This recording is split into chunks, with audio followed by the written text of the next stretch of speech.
不是执行完最后一个任务后被组织追杀跳下悬崖了吗？我靠，我居然穿越了，还被下了那种药。你看到那女的是往这儿跑？是啊，你看这地上的血迹还新鲜着呢。你说这从云府祖地逃出来的女人，难不成是云府的哪个娇小姐？如果能够逃过此劫，我一定要将置我于这般境地的人10倍100倍奉还。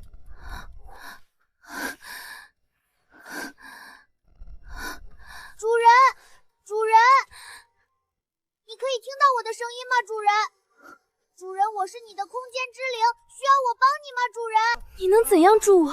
浮生空间是与你伴生的，你苏醒后，我们也都随之一起苏醒了。只要你在识海中坚定自己的信念，进入空间就像呼吸一样简单了。主人，阿福终于等到你了。等一下，你先告诉我，我在这空间里能待多久？主人目前身受重伤，且无法修炼，能开启空间已实属不易，暂时只能待1刻钟。什么？只能待1刻钟？这岂不是1刻钟过后，我还是要被凌辱致死？主人，你别生气，等你伤势好了，能修炼了，我和空间也会一起进化的，到时候主人就知道我们很有用的。那你这空间中可有能治愈我的法宝？那个灵泉说不定对主人身上的伤力有效。只是身上被下的媚药只是暂缓，却并没有被解除。你叫阿福是吗？我叫浮生，是您半生空间的空间之灵，您一直叫我阿福。你不是说才苏醒，为什么说一直？其实我也没什么记忆了，只记得自己沉睡了很久，一直在等您，也记得自己没有陈述前，您一直是这么叫我的。那你可知这空间中又或者你身上有没有什么趁手的武器？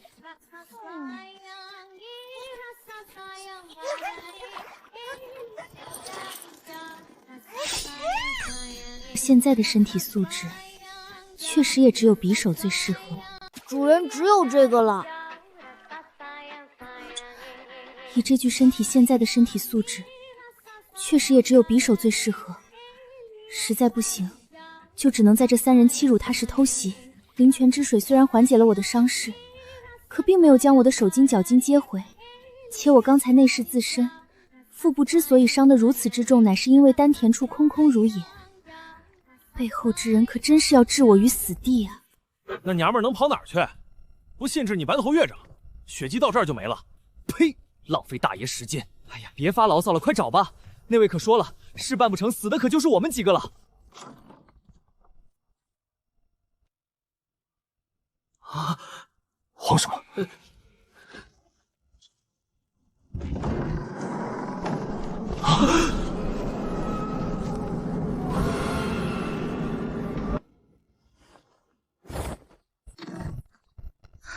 安心，渣子已除。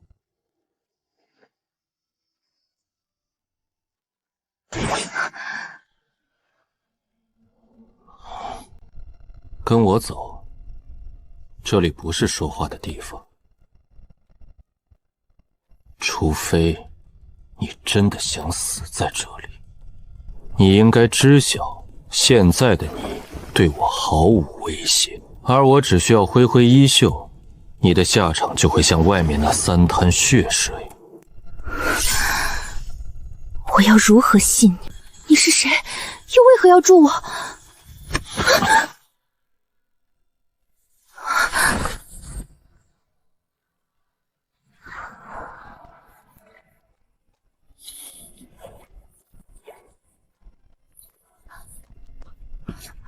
莫文，去让秀姨准备一身干净女子衣服。是。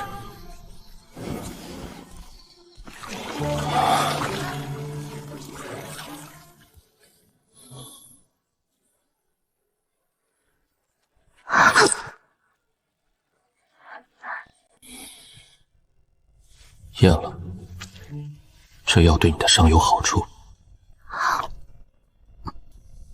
你的手筋、脚筋以及碎掉的灵脉，我都可以慢慢帮你修补，直至痊愈。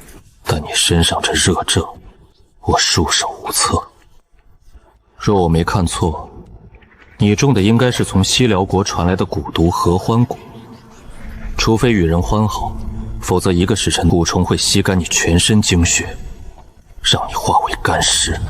不，你可以的。你又怎知我愿意做你的解药？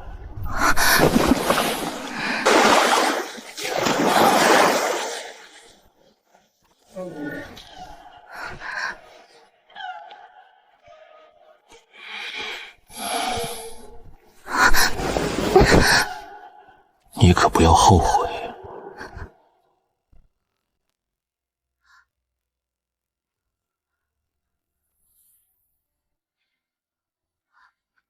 阿福，这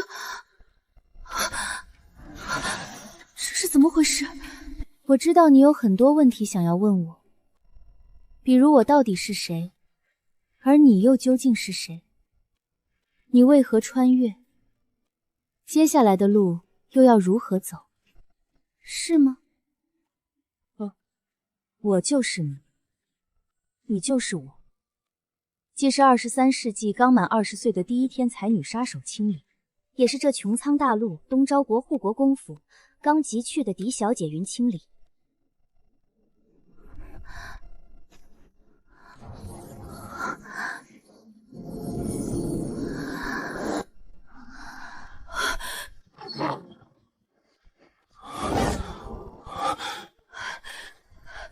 公子，小姐她……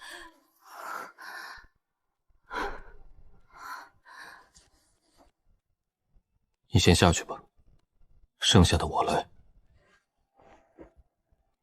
听我吩咐，再命人传膳。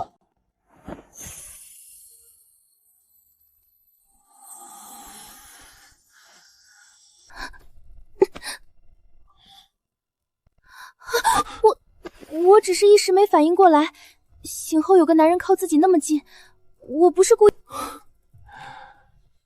昨晚你可是求着不让我走呢，怎么现在得了便宜，又翻脸不认人了呢？那你的意思是，现在反应过来就可以了？阿晨，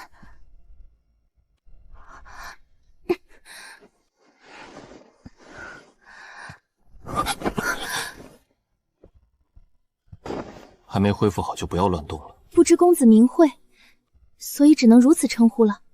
公子救命之恩我无以为报，若公子日后有用得到我的地方，尽可来寻我。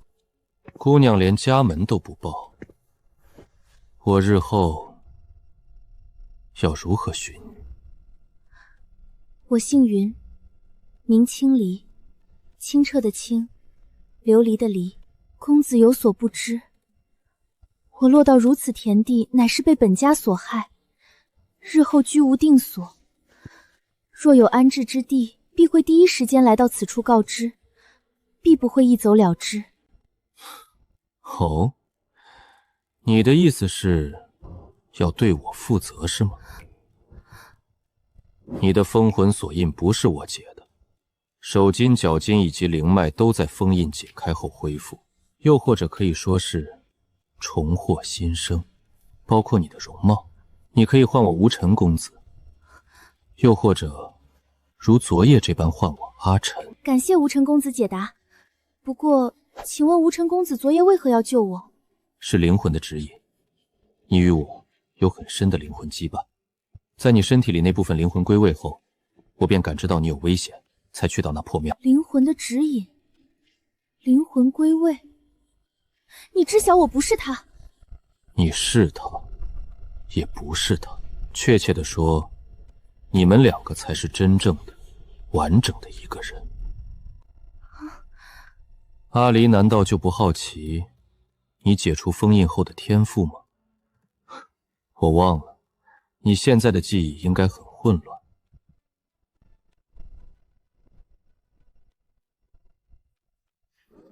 进入你的识海，感受天地之间的灵气。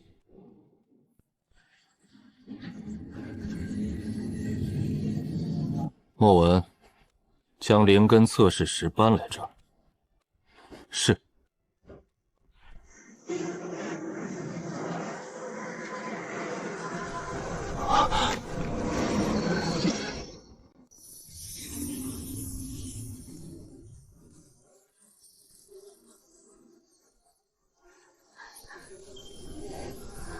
玄师。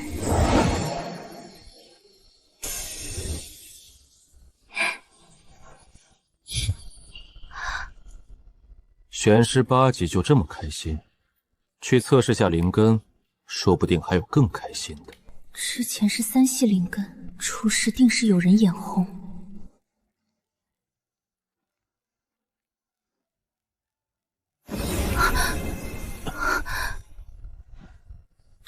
这是什么意思？居然是传说中的混沌灵根，难怪我会与它产生灵魂共鸣，绑定为天命之人。混沌灵根，这是什么灵根？怎么闻所未闻？这片大陆名叫穹苍大陆，人们以武为尊，修炼灵力。灵力境界分为玄士、玄师、大玄师、玄宗、玄王、玄君、玄皇、玄尊、玄神，共9个境界。每个境界又分9级，修炼的境界越高，对资质与努力考验越大。说到资质，就不得不达到修炼者的灵根了。多灵根未必是好事，所需灵力与努力都是别人的数倍，所以多灵根者虽天资卓越，但却晋级比别人更慢，懂吗？普通灵根有5种，金木水火土，又衍生出变异灵根，风、雷、冰，再往上就是2种极品灵根，光之灵根与暗之灵根。只有拥有这种灵根的修炼者，才可以修炼空间术法，做出空间灵气。天赋逆天者更是拥有自己的半生随身空间。你身上应该就有这种半生空间，对吧？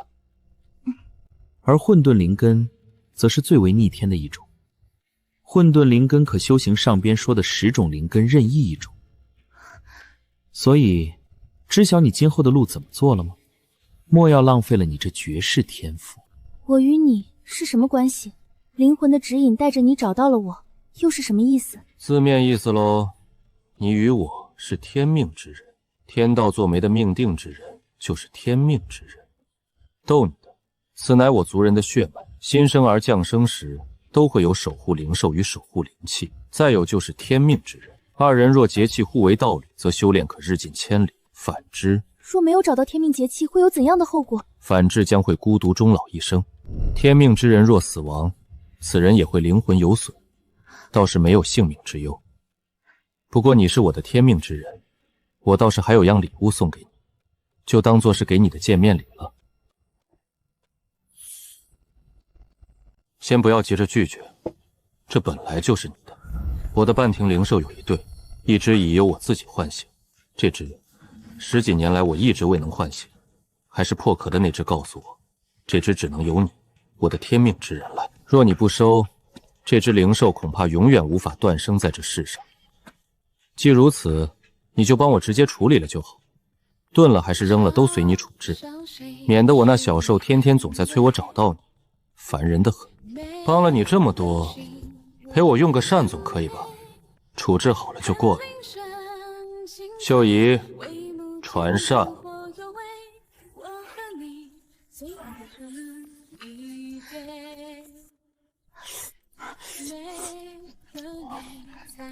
那枚蛋是什么品种的灵兽？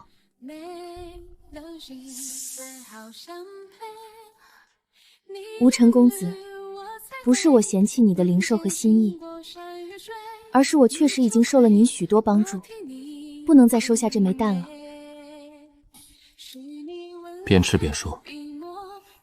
这样吧，若它只能由我唤醒孵化，那等到它破出，我再将它还您，也不至于让他的兄弟孤苦伶仃，不是？听起来似乎可行。若你想报答我，不如替我帮一个人，华灵国的2皇子。穹苍大陆有5国，分别是东昭、西凉、南越、北艾，占据东西南北4个方位，而位处于中心地带的便是华灵国。华灵国地处整片大陆灵气最充沛之地，是所有修炼者都想进入的钟灵续秀之地。你如果去到那处，对你的修行也是大有裨益。华灵国的皇子怎么帮？为何帮？3年后，华灵国的天佑学院招生开启，以混沌灵根的天赋，应当是轻而易举之事。进入天佑学院后，2皇子自会派人来寻你。放心，不是什么伤天害理之事，只是去找一样东西罢了。无尘公子，请问这处宅院是在何处？我想尽快赶回云府，完成自己该做的事。此处为华林国与东昭国交界处，以你现在的实力，3个时辰左右即可赶回云府。云家家主云千秋是我的父亲，育有4女1子。虽然我未生死时已经达到了玄氏7级，却也一直未能得到家族重视。毕竟我的天赋算不上佼佼者，更是有传言说是素婉夫人留下的遗物天才地宝堆积起来的修为。直到家族灵根测试，我的3系灵根天赋惊艳了众人，大家才想起云家还有一个不受宠的2小姐，而我也因此招来了杀身之祸。即使那天的刺客和后来的凶手都遮着脸，但我已经可以肯定究竟是谁在背后暗下黑手了。毁我容貌，断我手筋脚筋，抽去我的灵根灵脉，甚至最后要找人凌辱我致死，这些一桩桩一件件，我定要全部讨回来，连带着整个云家都要好好肃清了才是。小姐不会死的，小姐只是祭祖在祖地历练，小姐。小姐，祁煜就知道那曼夫人定是不知从哪儿弄呆了一具烧焦的女尸，偏说是您，您一定不会死的。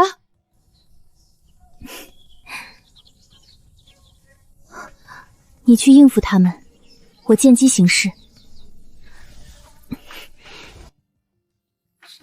夫人，4小姐，祁煜啊，如今这2小姐已死，你跟着你家小姐这么多年，老爷感念你一片忠心，就赐你一死，也不让青离那丫头在黄泉路上无人陪伴，你觉得如何？过本小姐感念你尽心竭力伺候2姐姐多年，也知你资质尚可，本小姐给你个机会来到身边当个护卫婢子，你还不快点收拾东西跟我们走？甘情是来抢人的。没错，芳儿特意求了老爷，你才得以留下这条命。如今你已经是芳儿的婢子，我希望你能忘掉旧主，不要因为素婉夫人和2小姐的离世而影响了自己的大好前程。祁煜承蒙夫人与4小姐抬爱，只是祁煜这条命是素婉夫人所救，奴婢已了无牵挂，甘愿一死。你倒是个忠心的，既然你一心求死，那我赏你便是。只是你家小姐临终时曾说要你将自己母亲留下来的遗物好好交给老爷保管，好让老爷千万不要忘记了他们娘俩。曼夫人，不是奴婢不给您，而是素婉夫人从来没给过奴婢什么遗物啊。那么重要的东西，岂是奴婢这般身份可以帮忙保管的？你个下贱的东西，不要敬酒不吃吃罚酒。你的意思是要将2姐姐的临终遗言都不放在眼里了是吗？还是说你想私吞遗物？真没有。既然如此，芳儿，那就送这条忠心的狗下去见它的主子吧。挥拳，挥拳！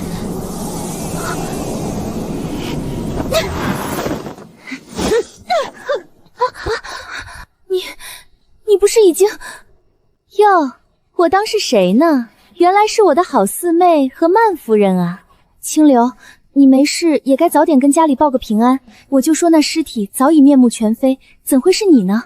看您这般打扮，是有家丧？莫不是我的葬礼？启禀夫人，皇室来人宣旨了。急匆匆的像什么样子？好事还是坏事？是好事。小姐，你没事吧？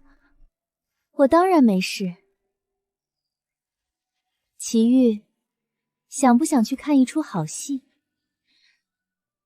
小姐去哪儿，我就去哪儿。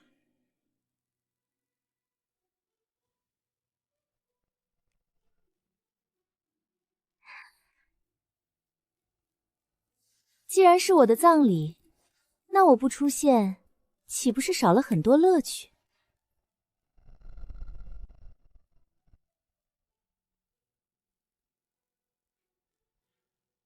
既然人已到齐，那奴才就开始宣旨了。不知这位是哪家的小姐？老奴奉皇上、皇后之命前来宣旨。您这般姿态，是在蔑视皇家。轻微，这是怎么一回事？小女名叫云清离，是这府上的二小姐，也是这场葬礼的主人公。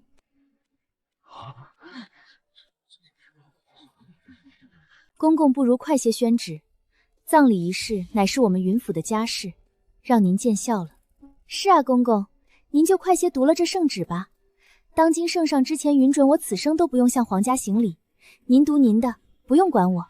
奉天承运，皇帝诏曰：今有云护国公府嫡次女云清离意外身亡，朕感念其天赋卓然，英年早逝，十分招心痛。又闻护国国公府嫡长女云以及才强出众，德容兼备，赐婚于我朝太子东方烈，为太子正妃，择日完婚，钦此。不是说跟太子有婚约的是云清离二小姐吗？怎么变成云大小姐了？云大小姐才貌双全，16岁已是玄师3级，前途不可限量。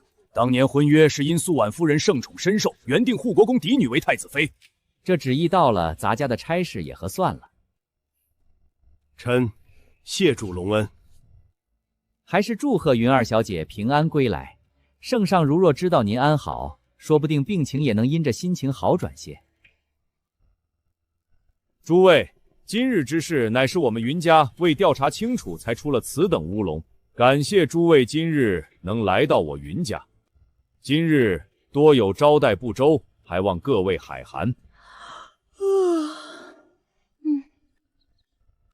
曼儿，你先说，这究竟是怎么一回事？老爷，当日在祖地，我们的确是看到有几个男子闯入轻柔的寝房，只当那是刺客，立刻叫了护卫来。谁知进到寝房里竟空无一人，只有打斗的痕迹和残留的血迹。我们沿着血迹一路追，就是进入到供奉之地了。但供奉之地岂能擅闯？我们恐惊了祖宗安宁，而且守护阵法一开，我们全都无法进入。你也知道的，我们在进入时就只看到了一具面目全非、被烧焦的女尸，骨龄和身形都像极了青离，而且手中还握着您送给青离从小戴在身上的玉佩。我们这才都是我的错，是我这个做母亲的没有看护好他。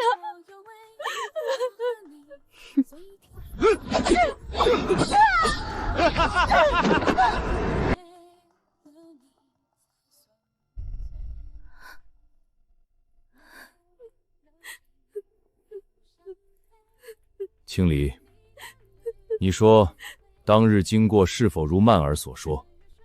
当日确有刺客加害于我，只是我进入祖地就已昏迷，在醒来时就被一位高人所救，不是不报平安，而是女儿当时伤得极重，刚有所好转，就马不停蹄地赶回家了。哪知就见到灵堂。既然青驴没事，曼儿你也无需再哭泣自责了。青驴已经懂事，必不会因为这等小事与你计较的。自然，曼夫人可不要再哭了。青离日后定会安然无恙的为您二位颐养天年。离儿身上还有伤，就先回院子休息了。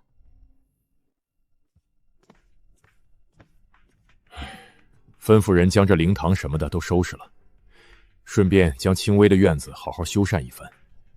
另外，再送些疗伤的丹药去。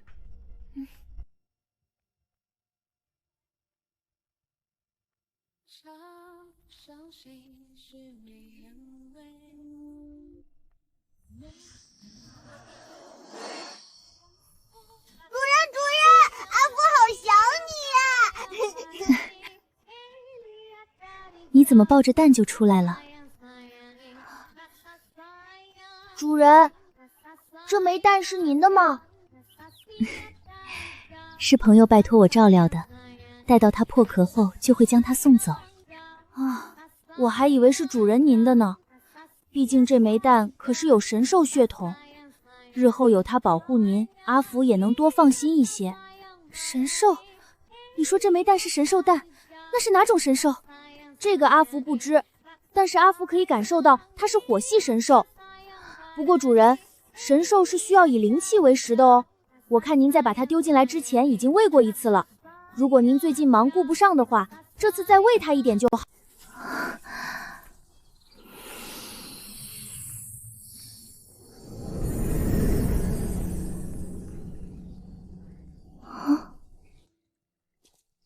阿福，你之前说我的封印解开后，你和空间会一起进化是吗？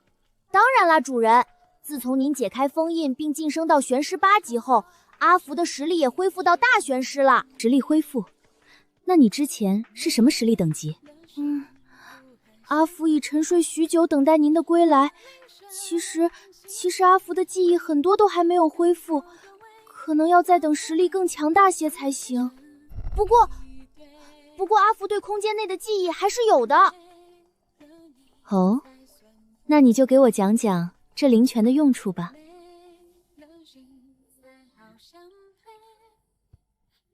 此泉名叫涤净灵泉，泉水可以服用，也可以沐浴，有美容养颜、滋补身体的作用。若是重伤之人使用，还有疗伤的效果呢。它甚至还可以洗去修炼之人灵根与神魂的邪祟之气，有洗筋伐阻的功效。只是过程痛苦非常。主人，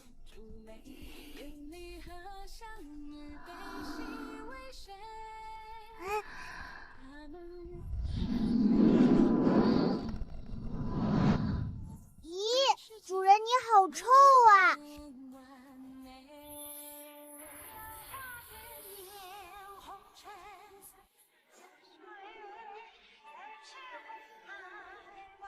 啊，对了，主人，楼里还有不少好东西呢，您肯定喜欢。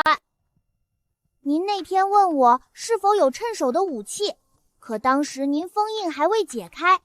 其实很多宝贝都没有办法解锁，现如今您能修炼了，终于可以进到这座楼里了。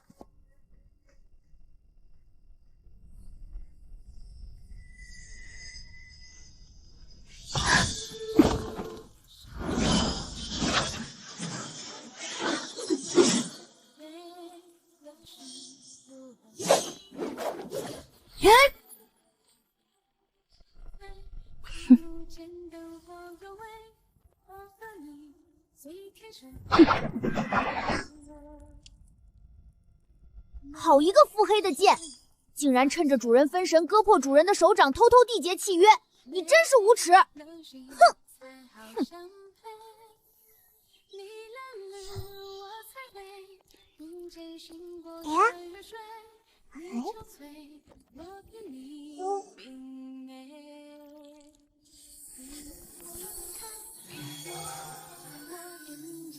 九霄空诀，这名字还挺霸气，只是不知那怨起来是否担当得起这名字。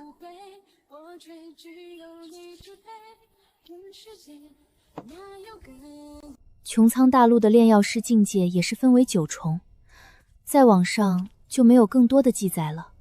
东昭国最有名的炼药师也不过是玄级6重炼药师。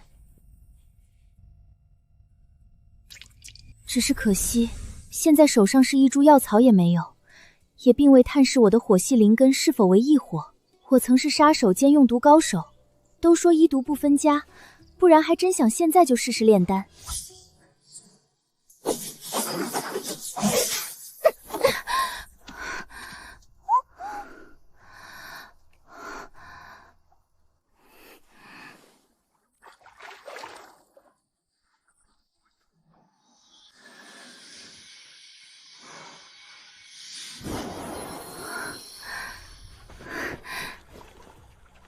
已经成功练成了九霄空诀的第1重，我如今已拥有越级对战大玄师的实力。主人放心，浮生空间的时间流速与外界不一样的哦。自从您封印解除后，这浮生空间的生衣机也慢慢复苏。其实在浮生空间中的一天，外面才只过去了1个时辰而已。也就是说，外面才只过了3个时辰，这代表着以后的修炼也会变得事半功倍。不仅灵气充足，还有涤净灵泉水源源不断提供续航，甚至连时间流速都与外界大不相同。我原来的身份到底是什么？这么逆天的空间居然还是我的，以后一定要更加刻苦的修炼，这样才不算暴殄天物。阿福，我先走了，记得勤打扫卫生和照看神兽蛋。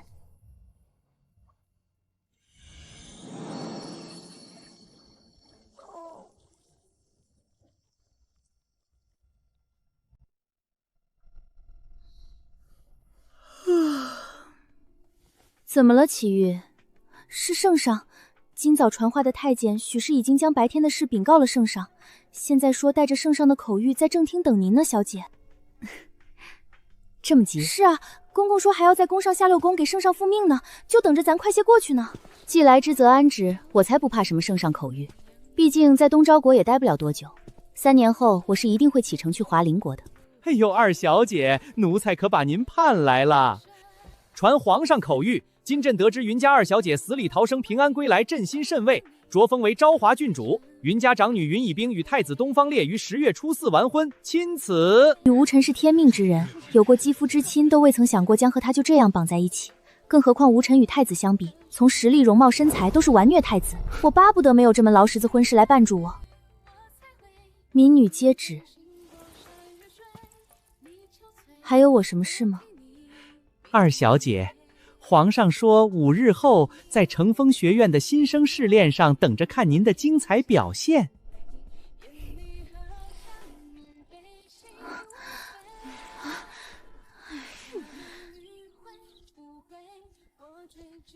对了，小姐，不知道那曼夫人又憋了什么坏水，吩咐下去让重修我们的院子不说，还给我们送来了一个储物戒指。这秦曼当真是变着法子折磨我和祁煜。云府庭院众多，何处没有雅致院落？他偏偏故作慈母，舍不得搬迁。这院子修缮之事，不知还要拖延多久。不急，等新生试炼开启，我定会给秦曼一个大大的惊喜。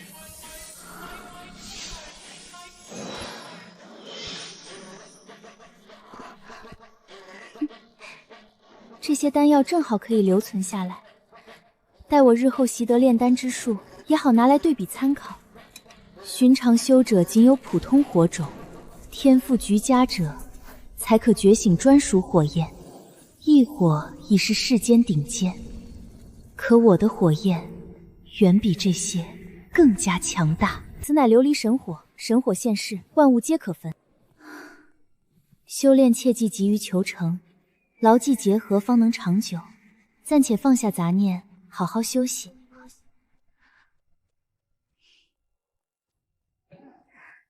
祁煜，小姐是否饿了？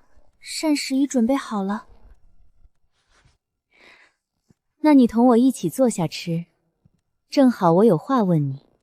小姐，这不合规矩，我只是一个奴婢。那如果这是我的命令呢？祁煜，这世上自从娘亲离世后，我最相信的就是你了。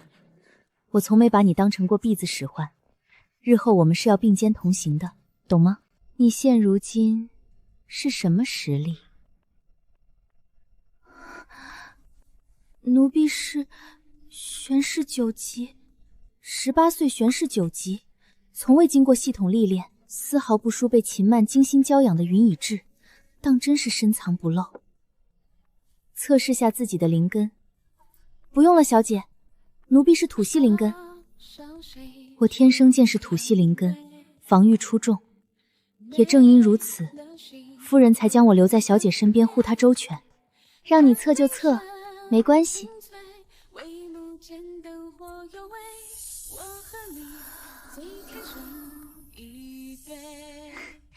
您看吧，小姐，奴婢不会骗您的。你看吧，祁煜，有的时候还是可以相信下你家小姐的直觉的。这怎么会？有什么不可能的？你又从来没有做过专门的测试，更是没有修炼过，不知道很正常。变异灵根威力极强，可初期引气修炼远比普通灵根艰难，无人引导，无人测试。祁煜不知自身天赋也实属正常。喝下它，这灵泉水可洗精伐髓，再配上专属雷系功法，定能让祁煜彻底觉醒变异雷灵根，突破桎梏。不过我提前告知你，这水可以帮助你洗精伐髓，是滋补温养的好东西，但同时带来的痛苦也是相应的。抉择。如果你觉得自己撑不下去，也可以只拿功法去修炼。祁煜手艺极好，看着便让人食欲大开，先好好用膳再说。奴婢祁煜，谢小姐提拔。哎，吃完饭再喝，不然可是会痛苦的吃不下去饭的哦。小姐待我恩重如山，我定要刻苦修炼，变强护着小姐，此生不离不弃。对了，祁煜，真的存在娘亲遗物这种东西吗？这个祁煜不知，夫人走之前，祁煜也才8岁，就算是真的有，也定不会交给奴婢。不过祁煜确实记得，苏婉夫人走之前告诉过奴婢，要小姐以后突破到大玄师境界后，就去皇宫找当今的圣上。看来娘亲与圣上的关系，果然如外界传言那般非同一般。也难怪父亲当年得知此事后，会那般失态。马上就是乘风学院新生试炼，我得早做打算。我修炼速度虽快，可却没有半点实战经验。空有神火神鼎，却没有丹药辅助，现成丹药根本不够用。想要炼丹，只能亲自进山采药了。如今只剩4天时间，每一分每一秒都耽误不得。就去国都西部的飞霞山脉采药。趁着夜色，即刻出发。现在资源紧缺，看到的药草全都不能放过。就算现在用不上，日后是说不定也能派上用场。太弱了。外层药草已经采齐，我去中层再找找。我在中层走了许久，既没遇到人，也少见玄兽。我动静不小，这里却格外安静，不对劲。事出反常必有妖，我必须多加戒备。这血迹十分新鲜，是人血混杂着兽血。该死的，跑哪儿去了？这群人都是玄师境界，我先静观其变。本不想插手纷争，可这送上门的对手，我怎能错过？玄兽不敢靠近他们，想必这一队人身上应该是有什么秘宝，才能引得周围的玄兽都不靠近。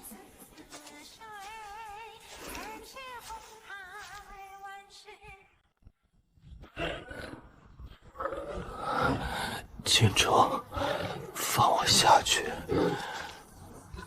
他们的目标是我，你独自逃走，上层活命。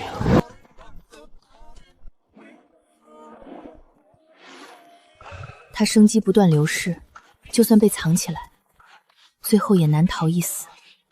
当初我也曾被人追杀，还好遇到了吴尘。吴尘曾问我是否明晰未来的路，还劝我莫要浪费绝世天赋。我虽不知前路如何，但天赋确实不该白白浪费。看他嘴唇发紫，明显是中了毒。这毒我在丹方中见过，解药是2级解毒丹，算他走运。我恰好采齐了所有药材，只是我从未炼过2级丹药，能否成功还未可知。先布下结界，进入浮生空间准备炼丹，开始炼制。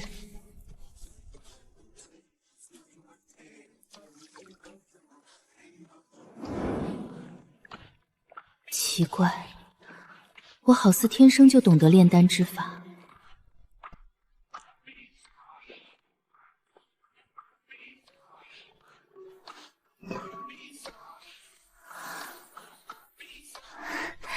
成了，第一次炼制2级丹药就成功了，丹药成色极佳，旁人若是见了，怕是要嫉妒到发狂。正好有个现成的人可以试药，一粒解药便足够化解此毒。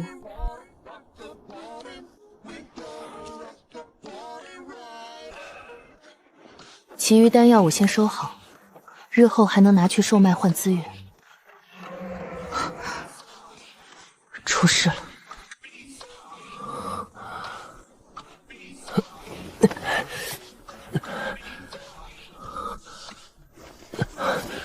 姑娘出手相救，大恩无以为报。若能脱险，日后定有重谢。看衣着像是世家子弟，追兵不明，不能暴露身份。无妨，不过顺手之举。这结界至少是玄师境界才能布下，此女子实力深不可测。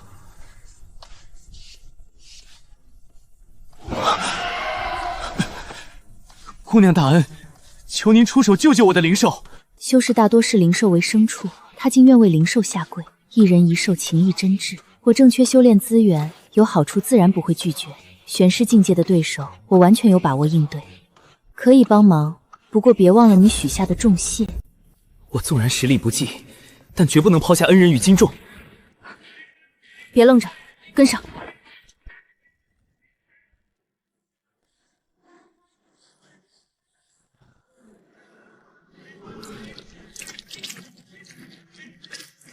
去吧，尝尝这畜生的血，看看你有没有资格成为我的傀儡。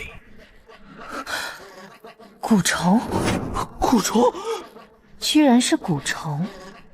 看来东昭境内有不少南越修士，这下有趣了。你在这里好生看着。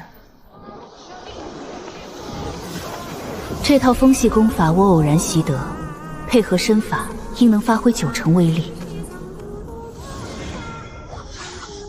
锋刃。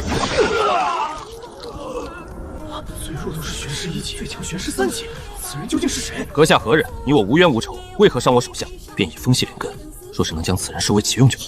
废话少说，先破阵再说。想回我的阵，也要看你有没有本事！别仗着变异灵根就目中无人。是毒，还是蛊毒？又是想挖我灵根的人，痴心妄想。太好了，终于又可以陪主人战斗了。姑娘，求您回阵！一旦金虫被炼成傀儡，将会不知疲倦，没有神智，完全听命于持果人。虽然金虫现在伤得很重，但万一他们来个鱼死网破，让金虫自爆的话，后果不堪设想。原来是搬来的救兵啊！我还以为你这小子就只会跑呢。待我解决了你这个不知道哪来的救兵，再拿着你的人头一起去复命。这是玄师8级，完蛋了！本人的年龄看着还没有他大，怎么可能打得过玄师8级还有蛊虫加持的敌人？都是我太弱了，保护不了金虫，反倒牵连了无辜之人进来。很好，玄师8级很好，我还怕这人不经揍。凭什么？这个女人的年龄看着不大，那剑不出鞘居然都可以伤到我。要不是我反应快，主修土系防御，刚才就身首异处了。她到底是什么来头？身上还有这么多宝贝！我改变主意了，一定要活捉她，把她炼成我的蛊药人。没想到流云剑威力这么大，这点实力连当沙包都不够格。玄金师危在旦夕，不能打持久战，还是救寿要紧。真入。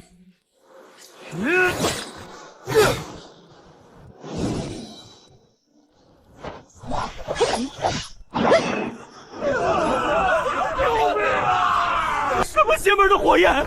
你不是水系玄师吗？快用你的水系术法救我呀！这水系术法对他无用。现在该轮到我了。如此不知天高地厚，那就让你看看我最满意的杰作。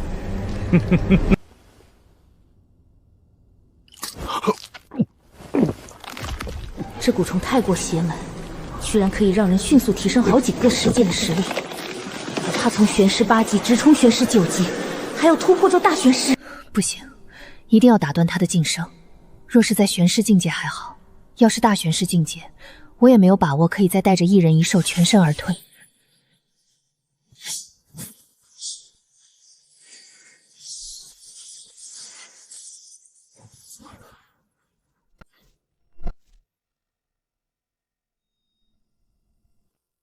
胜负已定。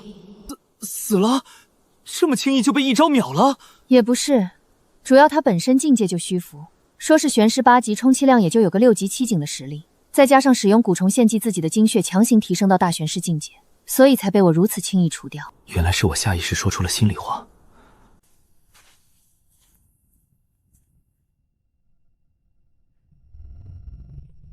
姑娘今日救命之恩，日后我东方木这条命就是您的，待我报仇后，一定随您差遣。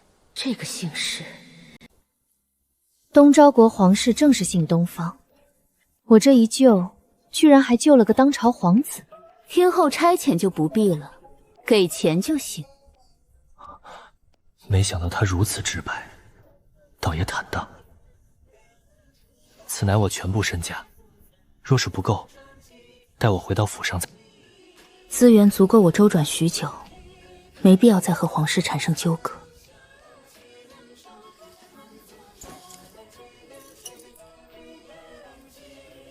走吧，我送你们出去。不知姑娘是否为东昭国夺都人士？若是的话，日后您若有需求，可拿着这枚玉佩到城中千味楼。萍水相逢，就此别过。他刻意伪装声音与容貌，不愿暴露身份。寻常国都之人听闻我名号定会动容，他却毫无反应。国都天赋出众的女修首推云以真，可她实力远不及此，况且她还是太子未婚妻。太子素来轻视我，绝不可能出手救我。我查到不少皇后与太子的密事，今日刺杀多半与他们有关。此事我绝不会就此罢休。先把今日采来的药草安置妥当。没想到阿福已经提前打理好了，药源初具规模。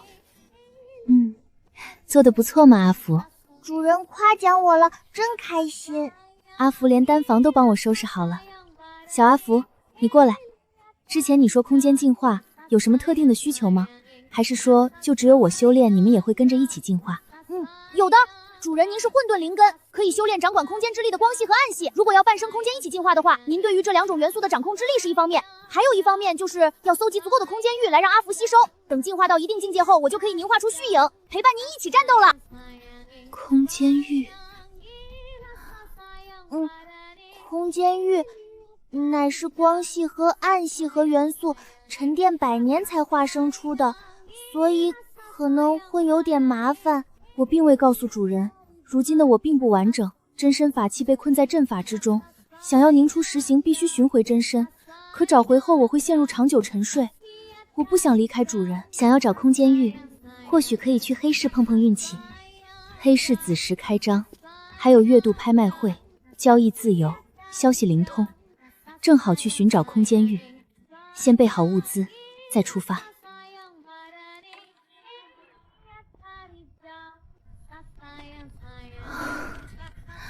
炼丹收获颇丰，准备就绪，是时候去黑市看看了。空间玉乃是光系和暗系元素沉积100年才化生出的，所以可能会有点麻烦。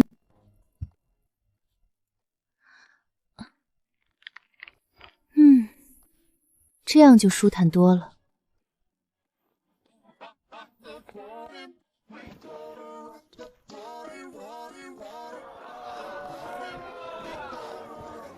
浮生，你仔细看看，要是有空间玉的气味就告诉我。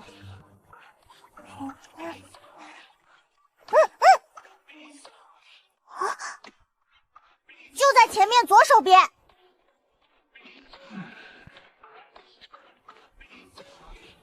阿福，你真的没弄错吗？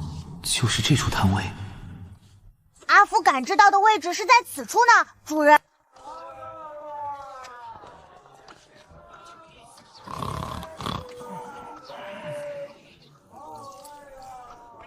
老板，这些怎么卖？1000下品玄石一盆。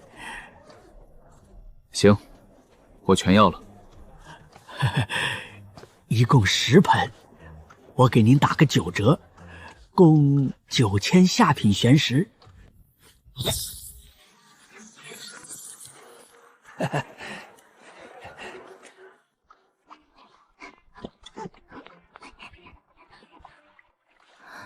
还真是这些不起眼的石头，这怎么看都跟玉搭不上边吧？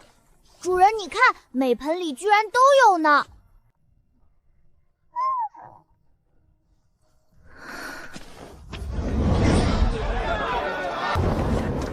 这位是买家还是卖家呢？我们好方便登记。既是卖家也是买家。那请问您售卖的拍品是什么呢？1品培元丹，2品筑基丹，2品解毒丹，2品美颜丹。竟然是失传已久的美颜丹！您在里面稍作休息，稍后会有专人来为您进行登记。虚鹤大师，这有一些低级丹药要作为拍品进行拍卖。急什么？没看到虚鹤大师有贵客？不过是低级丹药而已。虚鹤大师乃是我们东昭国炼药第1人，堂堂的玄级6重炼药师，什么样的低级丹药都要拿来虚鹤大师跟前？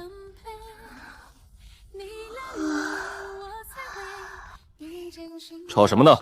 这是什么地方，允许你们在这儿放肆？是这小厮不懂事，什么二流丹药也要拿来给虚鹤大师看。您放心，我这就赶他走。听到了没？还在这胡搅蛮缠，说，收了这个炼药师多少好处，在这放肆？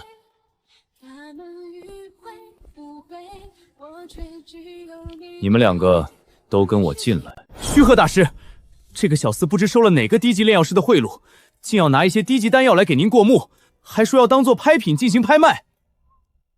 哦，是何种丹药？是一些普通的丹药，还有一瓶说是2级丹药美颜丹。哦，果真？把那美颜丹拿上来给我看看。如此浓郁的丹香，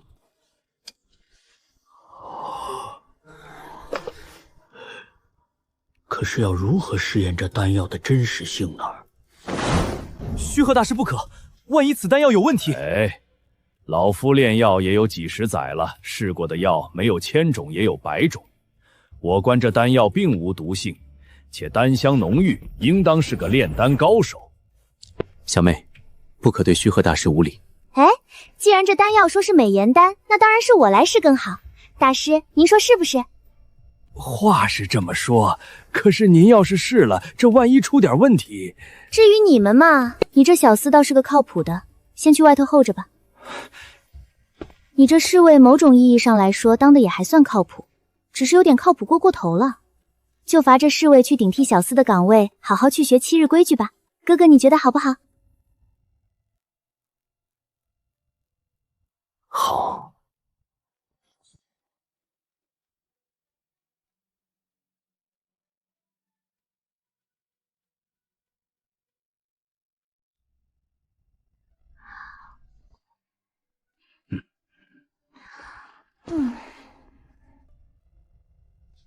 来人，备净面的水来。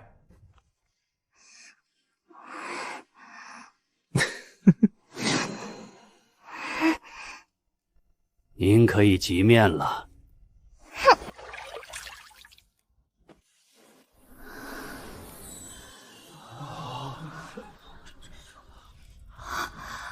居然真的是2级美颜丹，居然真的是早就失传的2级美颜丹。那炼药师可是走了，要是没有，还不快请过来？不，我过去拜会他。哎呀，哥哥，我也想见见这个炼药师，毕竟他可是让我变得更美了。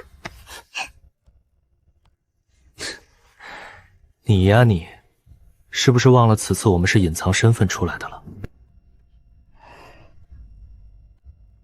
那好吧，不过我想再留下看看，万一那炼药师还有其他失传的丹方呢？说不定他还能……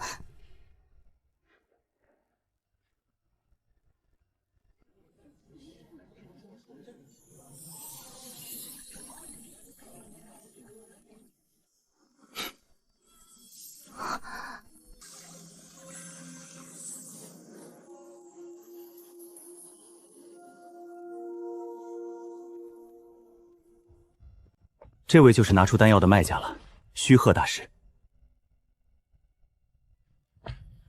虚鹤大师，久仰。刚刚看过了小友送来的丹药，不知是否是小友炼制？不知小友师承何处，可否让老夫拜会一下拿出这美颜丹方的人？我师父隐居多年，怕是不能为大师引荐。不知我这些丹药是否经过了查验，可否作为今晚的拍品？那是当然。不知小友名讳，是几级炼药师？身上是否还有其余失传的丹方？叫我狐狸便可。2级炼药师，还有一些丹方，但丹方无法拍卖和分享。以后狐狸公子若是还有丹药想要拍卖，拿着这枚令牌直接来这儿，自会有专人接待。多谢。若不出意外，日后每月我会来送一次丹药。既然如此，就有劳狐狸公子了。还不快带公子去该去的包厢？这包厢关着门的都是有客人在。是的，公子，因为马上就到乘风学院的新生仪式，今年因为是乘风学院的100年纪念，又正好赶上5国交流会几个月后就要在我们东昭国举行，所以最近来了不少贵客呢。哥哥，我刚才看到那个小厮带着一个脸上戴着狐狸面具的人走过去了。一会儿要是他出嫁了的东西，我们让让他吧，毕竟他的丹药让我变得更好看了。好。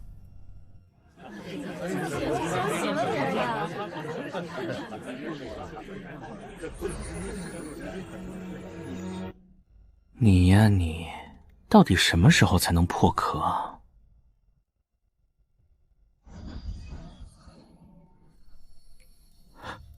咦，你这是听到我刚才的话有反应了是吗？你要是听懂了就告诉我，是不是不想回去，还想接着吃灵力？是的话就亮一下，不是的话就亮2下。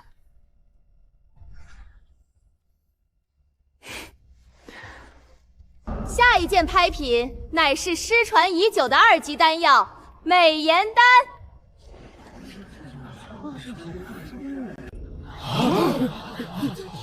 美颜丹，不是说丹方早就失传了吗？此丹药已经过我东昭国第一炼药师虚鹤大师的鉴定，确为美颜丹不假。什么？虚鹤大师？那可是玄机6重炼药师，只差1步就能升级为7级炼药师啊！有虚鹤大师作保，看来这丹药应该是真的美颜丹。太好了，要是真的美颜丹，买回去给我家夫人，她一定会很开心。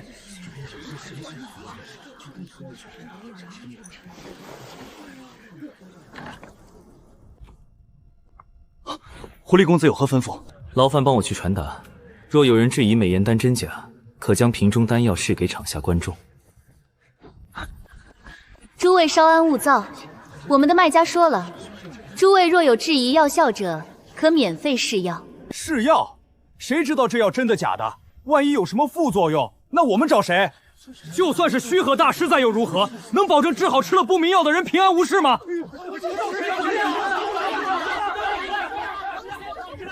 这里是东昭拍卖会，诸位若是质疑我拍卖会的诚信，大可一走了之。我们拍卖会虽然热情好客，那也不是可以让人随意诋毁的。至于大家担心的试药问题，虚鹤大师早在接到丹药的第一时间就请川人试过，所以才敢拿到中尉面前。此刻再次试药，也不过是卖家让大家安心罢了。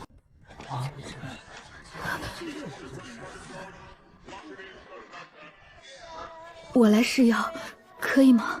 自然可以，麻烦这位夫人走到台上。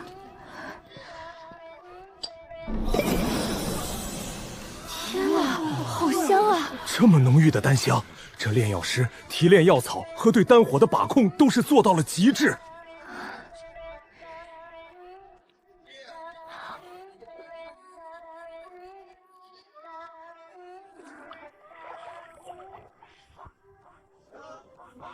天哪，这还是一个人吗？竟然变了这么多！你看他的肌肤，本来脸上好几块斑，竟然都消失不见了，就像块白豆腐一样。不知道那丹药还有多少啊？我能不能买到？切，谁知道是不是他们找的托？变化如此之大，我看8成之前就是易容好的。对，说不定之前吃了易容丹，只是时间到了，药效过了而已。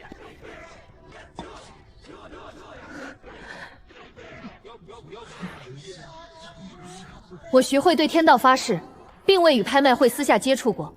若有坑骗买家之事，神魂愿受天罚。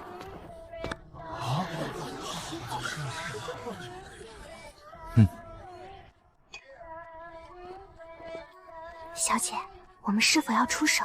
我们皇女天香国色之姿，自然用不上那来历不明的美颜丹。美颜丹倒是次要，我倒是对这个炼药师比较感兴趣。美颜丹按照1粒售卖，除去市化用去的2粒，还有3粒。本次售卖，买家们可以选择是3粒全部拍下，还是只拍1粒。当然，我们竞拍时按照1粒竞拍。现在我宣布，美颜丹竞拍开始，起拍价10万上品玄石。穿越此方世界时日尚短，极少参与交易往来，不清楚市面行情。而美颜丹身为失传丹方产物，药效逆天，单凭极致驻颜美颜效果，便足以让天下女子疯狂追捧。天价定价名副其实。50万上品玄石，60万上品玄石，我出80万上品玄灵。 200万上品玄灵，3颗全药1颗200万上品玄灵。那个包厢，那个声音乃是太子殿下！天哪，谁能抢得过太子殿下呀？我看我们都省等心吧。是啊，我们不抬价，说不定太子殿下还能记住我们，给我们加以提拔。都说太子殿下与护国公大小姐的婚事将近，这美颜丹拍下，怕不是为了云大小姐？太子殿下一掷千金为红颜啊！300万上品玄石1颗，也是3颗全药。咦，是我看错了吗？我记得那个小厮是接引那位炼药师走到那个包厢里了。可是他为什么要顶自己炼制的丹药呢？哥哥，你说为什么？要么是为了钱，要么是为了仇。为了仇？400万上品玄石，3颗全药。你呀你，万一没人顶价，我可不给你掏钱。哥哥，你又不是不知道，那东方烈最要面子了，一定不会就此放手的。500万上品玄石，600万上品玄石，700万上品玄石。哥哥不用怕东方烈盯上我后面报复，我可不是跟在他后边出的价。最多1000万。放心，哥哥，我有分寸，嘻嘻。800万上品玄石，1000万上品玄石，1200万上品玄石。哎呀，东方烈是不是快急了？哥哥，你听他的声音。1500万上品玄石。给我去查那个包厢里是什么人，竟然敢跟本太子抬价！2000万！贵客是否还要加价？鄙人初来乍到，有眼不识泰山，不曾知晓是东昭太子殿下。既然是太子殿下想要的东西，鄙人自是不横刀夺爱了。那既然如此，2000万上品玄石1次，2000万上品玄石2次，2000万上品玄石3次。恭喜太子殿下，美颜丹最终定价2000万上品玄石1颗，总价共6000万上品玄石。竞拍规则为单颗2000万，3颗总价6000万。此次外出仅携带3000万上品玄石，连2颗丹药都无力支付。还没查出来那包厢里人的身份！太子殿下饶命！去了的探子说包厢里的人很是神秘，根本查不出。滚！一群废物！无力支付天价全款，定会被全场宾客各国来分耻笑。一国太子颜面尽失，绝不允许此事发生。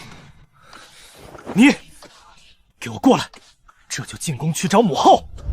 下一件拍品乃是我们今晚的压轴，1000年梧桐树枝一节，起拍价50万上品玄石。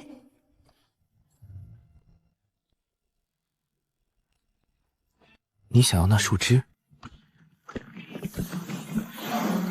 若是浮生清醒，或许能解答这神兽蛋的奇异习性。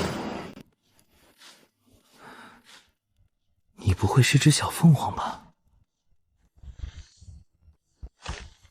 ？1000年梧桐树枝，这有什么金贵的？居然让你们拍卖会把它放到压轴？是啊，而且我看这不过是一节枯树枝而已，根本感受不到丝毫生命之力。你们这么大一个拍卖会，就拿些破木叉子来糊弄人是吧？果然是小国，连这都分辨不出来，还敢让天下修者来你们这儿参加5国交流会？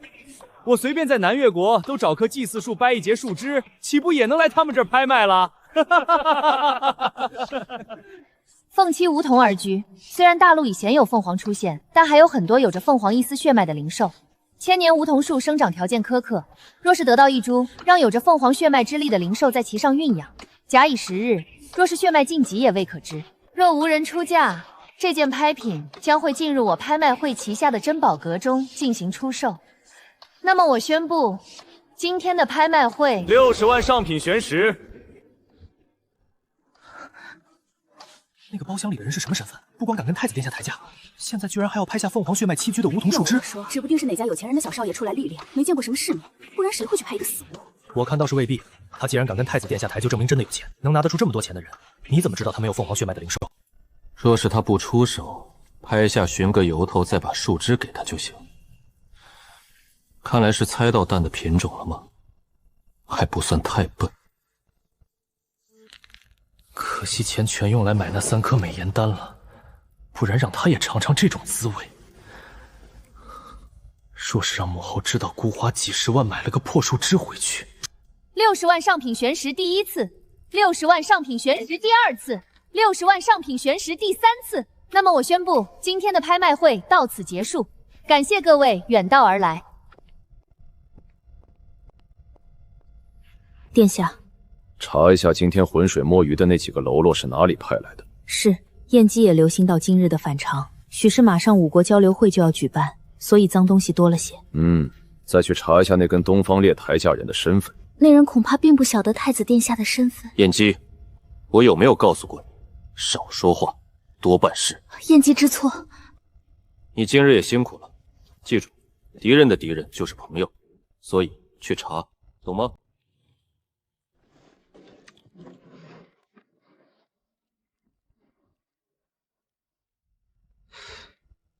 这玩意儿真对那蛋有用吗？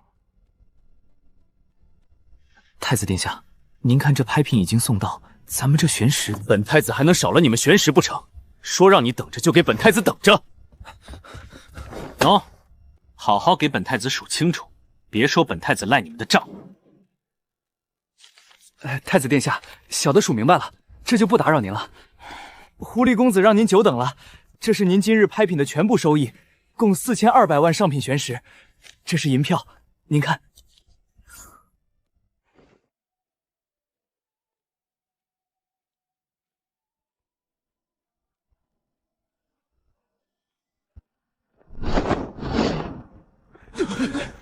人呢？怎么凭空消失了？你们是在找我？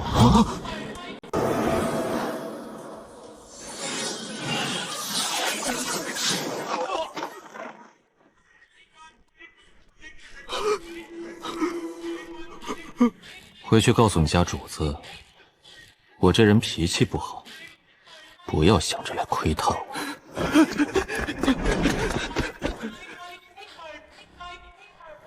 就让你们试试我的化尸水效果如何吧。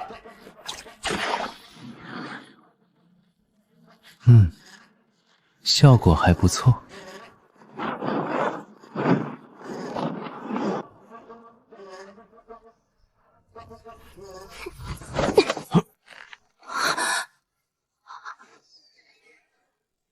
怎么是你？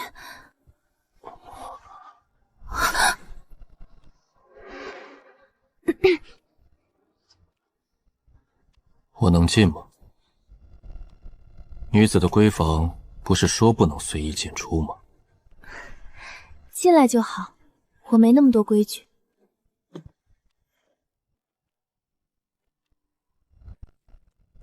这是我今天得的小玩意儿，在这树枝出现时，但曾发出过动静。拍卖会那个买家就是你？你也在？五国交流会马上就要在东昭举行，我为何不能在？这梧桐树枝确实对那蛋有好处。你这蛋是神兽凤凰？是与不是，或许要等它真正破壳时才能知晓。不过可以确定的是，它体内确实有神兽凤凰的血脉之力，不然不会如此亲近这千年梧桐树枝，未破壳时就产生异动。可是这树枝好像是一节枯木。你平时都将蛋放在何处养着？你的空间内？是，空间内有一处灵泉，平时都放在泉边。那你可以试试把这树枝也放在灵泉旁边，说不定有奇效。对了，那具烧焦的女尸是？那天救下你之后，我派手下的人循着痕迹回到了你逃出来的地方，想看看是否有些线索。结果他只看到了冲天弥漫的大火，还有已经被杀死的侍奉丫鬟。索性将计就重，将你掉落的玉佩一并送入火中，为你多拖延些时间。时候不早了，你早些歇息。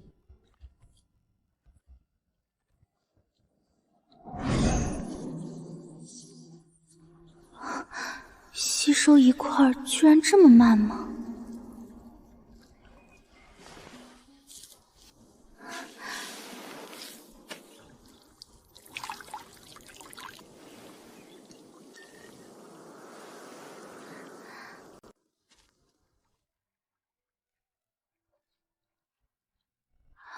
长得这么快，难不成是跟这空间内的时间流率有关？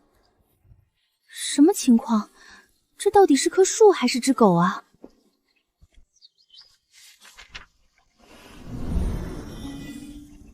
只要我想，随时晋升到大玄师境界。祁煜，小姐，祁煜在。明天的新生仪式，你跟我一起去。乘风学院新生仪式规则：东招13岁以上灵根成型修士皆可报名，不限家世性别。核心考核为灵根品质。七月，让我再睡一会儿，就一会儿。哎呀，小姐，您该起来梳妆了。今天可是入学的日子。齐月，你小姐我天生丽质，不用梳妆了哈，让我再眯一会儿。不行，小姐。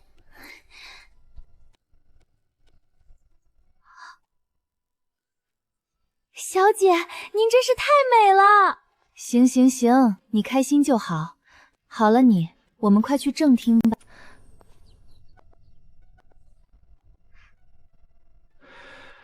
离儿，你来了。你如今觉醒了3系灵根，这乘风学院是一定会收下你的。今天不必太过忧愁。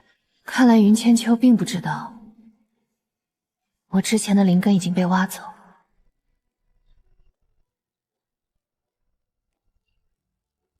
老爷，真儿出关后就被皇后娘娘接去了宫里。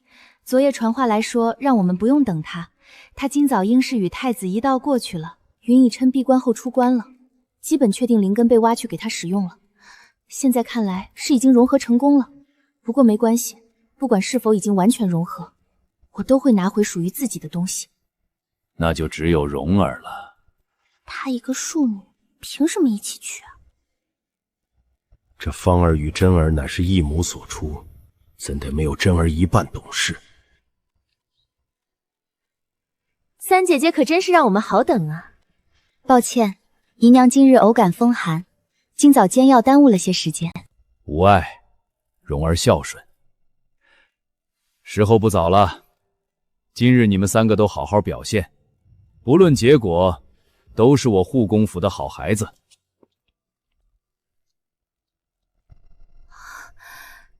眼前的疾风马是高阶选手。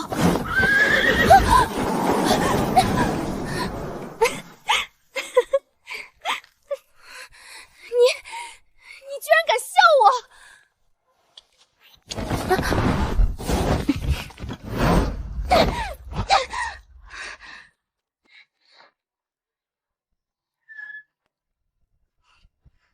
好你个云清幽，我与你同为嫡女，你凭什么坐在马车的主位？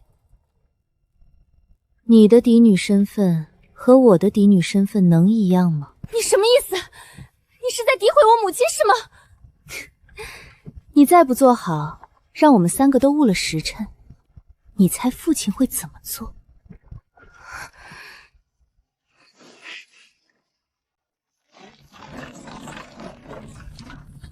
小姐，乘风学院到了。快看，是护国公府的马车来了。都说云大小姐才貌无双，今天终于能得以一见了。哎，云四小姐与云大小姐乃是亲生姐妹，我倒是觉得云四小姐也挺娇俏可人的。那我觉得云二小姐说不定今天也会来，毕竟她可是当年大名鼎鼎的素婉夫人的女儿。闲差言，素婉夫人确实实力强横又美貌出众，但是谁不知道云二小姐跟当年的素婉夫人根本没法比啊！是啊，不知道的还以为云大小姐才是素婉夫人的亲生女儿呢。快看快看，有小姐出来了！这是云四小姐，不愧是大户出来的千金小姐，这衣服和首饰，怕是平民几辈子都不敢奢望的。云四小姐可是未来太子妃的亲生妹妹，待遇能不好吗？是啊，小姐已经跟太子殿下定亲了，可云四小姐还未曾婚配。小姐，咱们该下去了。车里还有一个小姐，你看那个侍女，那一定就是云大小姐了吧？天啊，我第一次来到这东昭国都，就能见到未来太子妃了吗？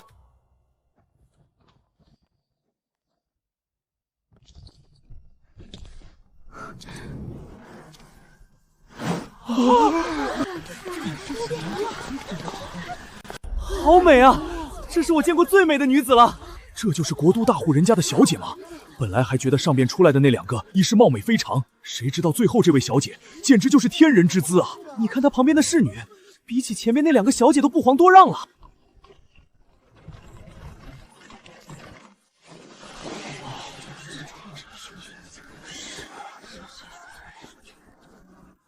那白衣女子是什么身份？看到皇室居然都不下跪，你还不知道？那是护国公府的2小姐。护国公府的2小姐就能不跪皇室了吗？哎，这你就不知道了。这位二小姐的生母听说年轻时被咱们陛下疯狂追求过，只是最终没有抱得美人归。但是对于她的亲生孩子，可谓是关怀备至啊！是啊，前段时间云二小姐在祭祖之地遇刺，众人都说已经死了。可是不知为何，这云二小姐在葬礼当日又回到了护国公府。当时咱们圣上可是刚一道圣旨送过去，说要封云二小姐为昭华郡主，还特许以公主的待遇下葬呢。可这云二小姐如此得生母，让咱们陛下爱而不得。嘘，我听说啊，云二小姐出生时并未祖月，乃是早产降生。当年她生母就是跟着咱们圣上来到东昭国的。有传闻说，这云二小姐说不定是皇上的私生女。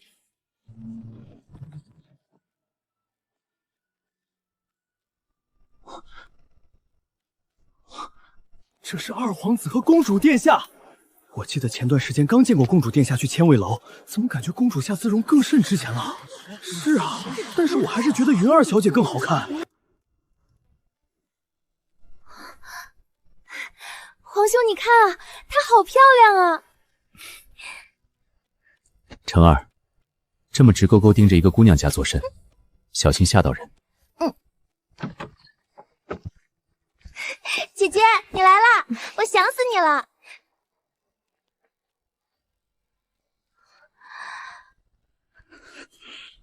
大胆！何人见到我朝皇家仪仗，竟然不下跪？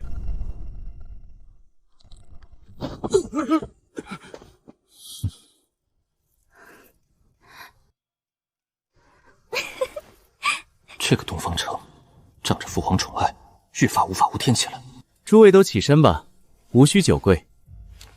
想必这位就是昭华郡主青瑶小姐了。好熟悉的一双眼睛，怎么总觉得在哪儿见过呢？二妹妹、三妹妹，你们也来了。二妹妹前些日子遇险，万幸死里逃生，不知身体是否恢复？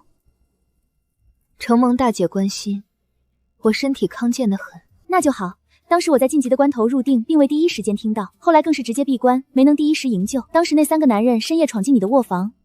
哟，原来是我们太子妃的姐妹啊！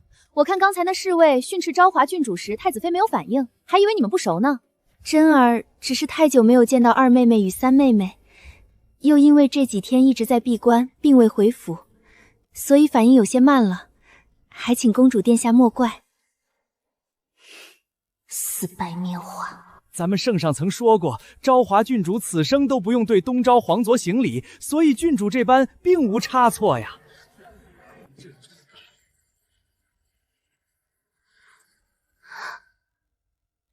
皇兄，你看到了没啊？那个云清离对我笑了，我的天！还好我是个女了，他这一笑太犯规了。我要是个男的，我觉得我都要爱上他了。不是皇兄，你怎么一点反应都没有？你是个正常男人吗？你到底有没有在听我讲话？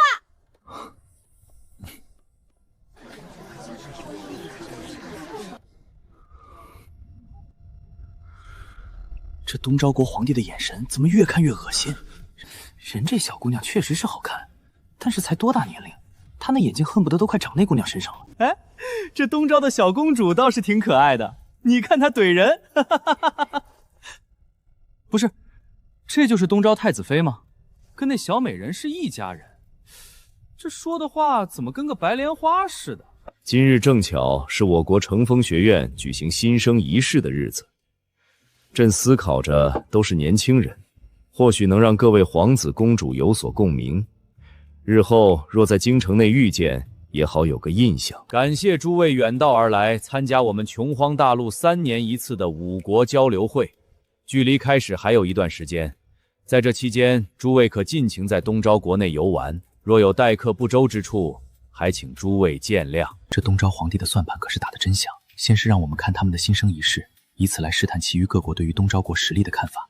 毕竟这位东昭皇帝的几位孩子天赋实力都是不错，还有护国公府那位太子妃风头正盛，说是什么东昭实力与美貌兼备的第一女子。先不管实力怎么样，就是这美貌，别说她那个二妹妹了，我看就连这东昭国的小公主都比她好看多了。他们国家的百姓是都眼瞎吗？你不是说饿了吗？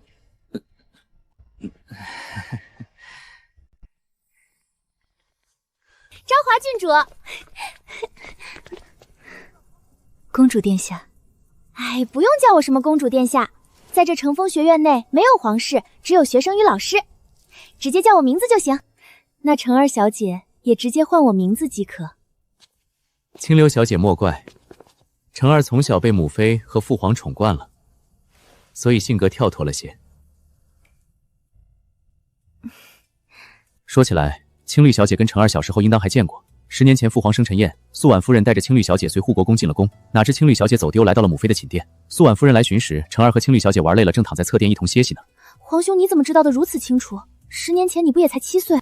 当然是因为当时母妃让我在侧殿看着你们俩了。母妃与素冉夫人关系不错，所以当日母妃认出是青罗小姐后，就急忙请人去了。多谢柔贵妃当年照父之恩，有朝一日定会当面感谢。怪不得我看到清流一见如故呢，还不知清流生日，我年底12月就及笄了。那看来我应该称呼成儿为妹妹了。清流姐姐，我可以跟你一起去测试灵根吗？当然可以。昭华郡主留步。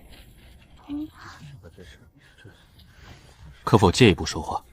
小姐，无事，我去就回。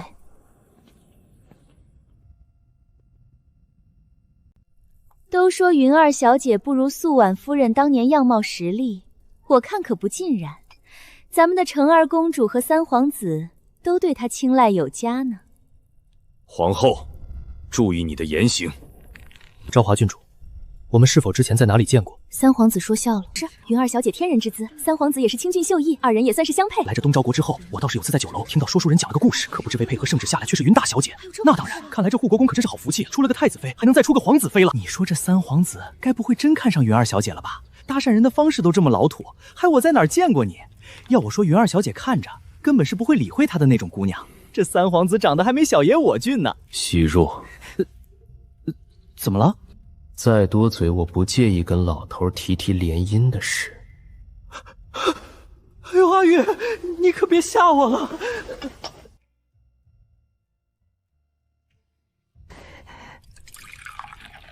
我这不是看你不怎么出门，好不容易有心情了，想带你好好领略下风土人情嘛。至于联姻，你可千万别提哈，你又不是不知道，我跟你一样，最讨厌长辈拿婚事当筹码。可是你说，我们这些生在皇室的孩子哪有选择的权利呢？我西校如果要是娶，她可以不是最漂亮的，可以不是最厉害的，但一定要是我最喜欢和最喜欢我的。可是你说，我们这些生在皇室的孩子哪有选择的权利呢？不然我宁愿此生不娶，也不糟蹋别的姑娘。这也是阿玉的想法，不是吗？是了，阿玉那个性格，能指望她说几句话？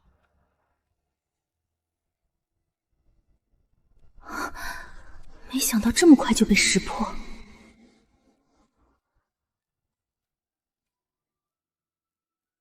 此话怎讲？或许是我认错了，今日是我唐突了，多有打扰昭华郡主。无妨，还有，不用叫我昭华郡主，叫我名字就好。以后我们是要做同窗的，乘风学院没有皇室，只有师生。都说东昭护国公骁勇，今日一见，真是虎父无犬子啊！是啊，这云儿这么肯定自己能跟三皇子以后是同窗，看来距离青龙那日遇刺也就只有不到7日，也不知青龙的伤势如何了。不过若是只测试灵根的话，想来青龙的3系灵根应该足以入血。算了算了，可不能被清流姐姐讨厌了，我可得看好清流姐姐，我还等着多个嫂子呢。诸位学子，欢迎大家今日来到我乘风学院。这个英祖乃是我们东昭国修为最高的修者，同时也是乘风学院的院长，迷雾大师。这是说明大师岂不是证明他玄尊境界的强者？都知道，即使是华灵国高手如许，玄尊境界的修者也才屈指可数啊！诸位学子，欢迎来到乘风学院。今日新生考核需走完长梯，并通过灵根测试。今年名额500位，先到先得。哎呦，这阶梯有古怪，这阶梯自带无形威压，不催动灵力就会被直接击落。这不是境界威压，是古籍记载的空间术法。明悟大师竟然精通空间道法。皇兄，青离姐姐，我们也快走吧。公主殿下怕是有所不知，二妹妹遇刺不到7日，怕是身体还未恢复完全。二妹妹，若是你没有把握，就跟我走吧。不要拖累二皇子和程公主啊！真儿，若是你介意我和太子殿下的关系，姐姐给你赔个不是，还活着又如何？现在我才是拥有3灵根的天才少女。太子哥哥既然叫你，你就快些过去吧，不然让他觉得自己的太子妃忤逆自己，可就不太好了。至于云儿小姐，就不用您操心了，那边不还有您一个妹妹等着您呢吗？没关系，以后我多的是机会。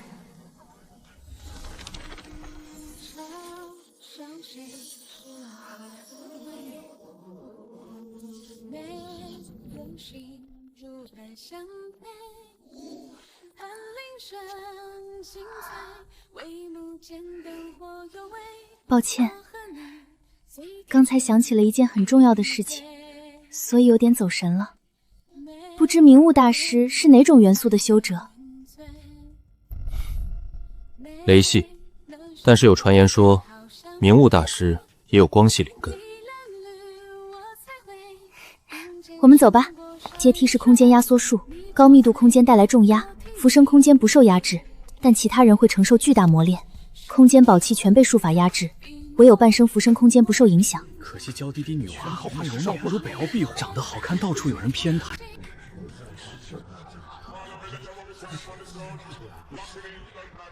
聒噪。多亏华灵二皇子开口，此人是华灵下一任君主，实力深不可测。怎么了呀，皇兄？怎么你也不动了？你难不成要青离姐姐走在你前面不成？成儿，你相信我吗？当然了，青聊姐姐，你不要怕，成儿会保护好你的。祁煜说过，这辈子都不会再离开小姐，那就请2位皇子分别抓紧成儿和祁煜。得罪。光之灵力可小幅抵抗空间重压，体力透支时方可催动，无法应对其余未知考验。只是给你们加油鼓劲罢了。不如我们来比个赛，如何？好啊，好啊。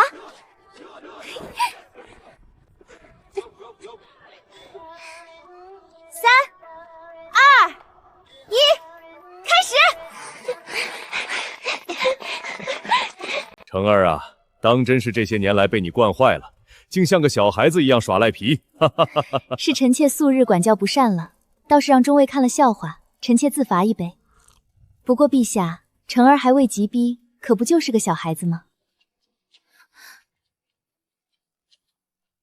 怎么了，祁煜？祁煜要保护小姐，小姐快些走吧，你看他们都走好远了，小姐一定不能输给他们。不会，祁煜，你上去，我一定不会输的，放心。去，说好的要一起入学呢。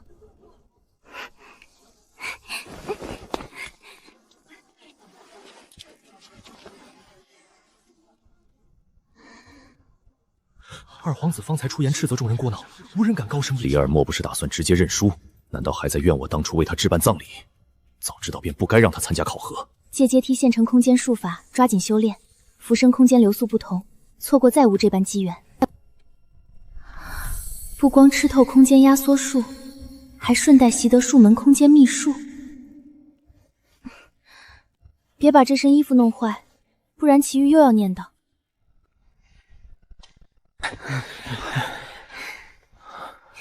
哎呀，姐姐，我就说嘛，二姐姐肯定是伤势还没好。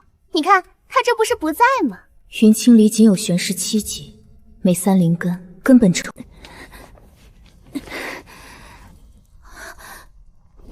怎么会？那个贱婢怎么也能爬到这里？实在抱歉，诸位皇子公主，二妹给你们添麻烦了。看来这东昭的世家小姐也不过如此，就是如此称呼自家的奴婢吗？确实粗鲁。芳儿行事鲁莽，被华灵皇子点评，日后家族子女婚嫁都会受影响。这2姐妹喋喋不休，像麻雀。青离姐姐迟迟不见人影，莫非伤势真没恢复？哎呀，皇兄，我要下去找青离姐姐。你没听到那2只麻雀说吗？她伤势未愈呢。这小公主倒是挺可爱的，麻雀。公主称我女儿麻雀，便是无碍。我女儿随口一句，却被外人指责，实在不公。东方城，你这一路上没看到那些想自己下去的人的下场是不是？小姐最后跟祁煜说，她一定不会输的，所以澄儿公主一定要相信小姐。真的吗？当然是假的。云青离不过是玄氏7级而已，能走过大门已经是勉强。你们呢，也真是天真。天哪，是云儿小姐！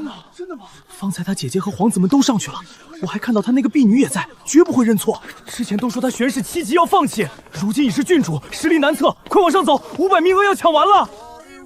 哦，原来云儿小姐如此胜券在握，倒是亲生姐妹完全不了解她的实力。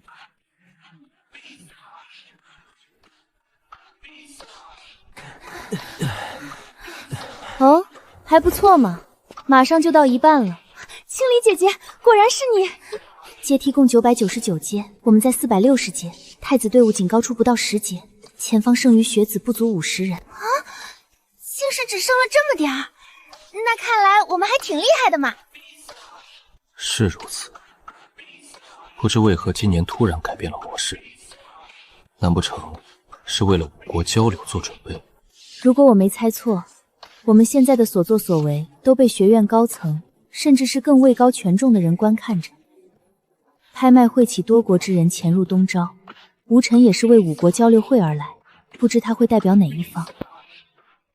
这位青离小姐冰雪聪明，之前就听母皇说过素婉夫人当年的英姿，看来其女才智并不输当年，那些说书人的话也不可尽听。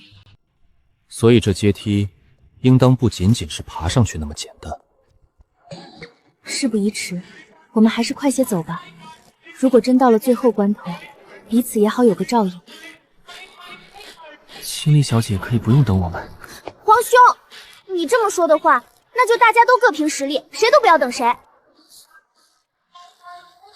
好，那我们就在前面各自相见，5个人1个都不能少。身上旧伤未痊愈，但应对阶梯考核应当无碍。刚才一路同行，原来是我们拖累了他。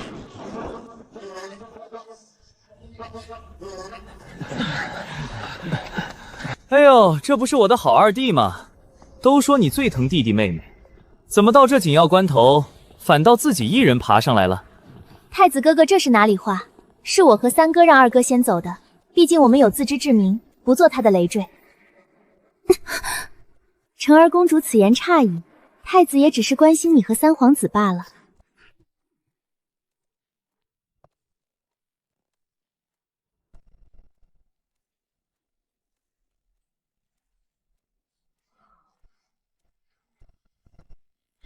此处高度已超飞峡山峰山顶，云无异于寻常山林，大有古怪。乘风学院大门后确实有阶梯不减，但是我可不信足足有999级，唯一的可能就是本来的阶梯被下了术法，以990级的形态呈现在了今天参加考核的众人面前。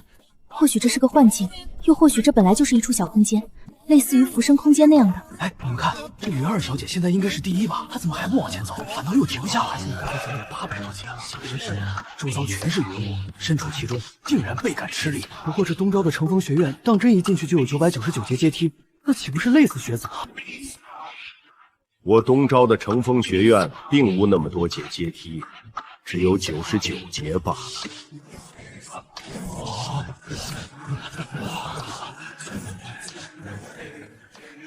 风系灵力容易暴露，自己对外公开只有木、火、冰3系灵根，那就用现有3系登顶。无趁手木系利器灵宠，不想过早暴露琉璃显火，眼下最合适的只有冰系灵根，寒冰、风。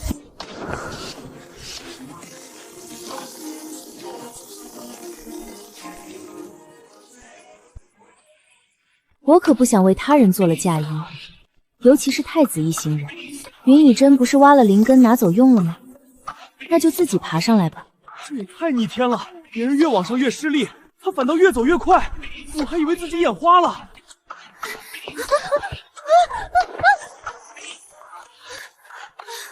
吓死了，吓死了！差一点我就跌进这法器里了。抱歉，我刚上来没注意到有人。没事。我靠，第一个上来的居然是个女生，还长得这么漂亮。这届新生里有名气的女生，让我想想。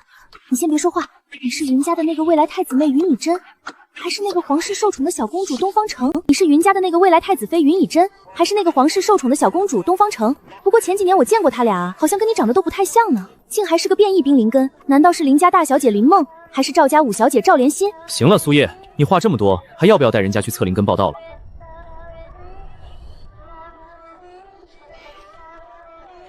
苏叶学姐好，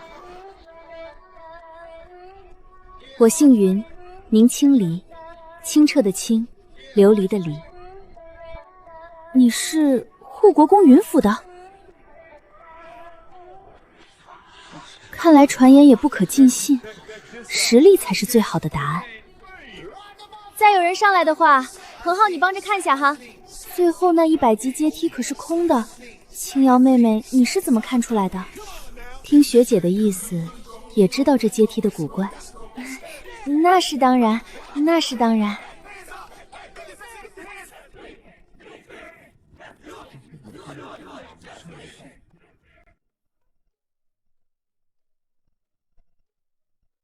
喏，催动你丹田处的灵根，然后灵力汇聚到一个手心，把手贴在上面。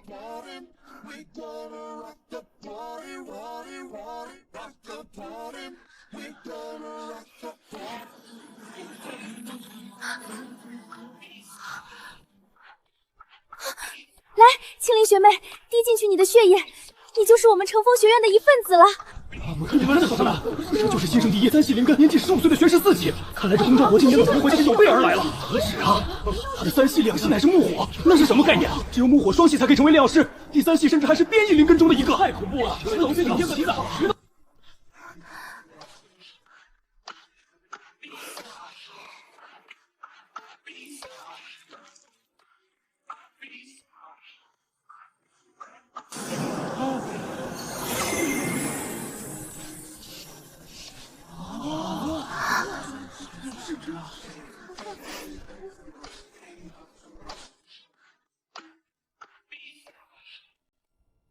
不过这名牌上怎么没写年级？青饶妹妹这就有所不知了。乘风学院分为内院和外院，这你应该知道吧？外院呢，就是每系灵根所属都有分院，他们统称为外院。不过呢，因为变异灵根和极品灵根已经很久很久没有出现了，所以那5个分院已经是形同虚设，没有学生，更没有老师。现在外院就只剩了金木水火土5个分院了。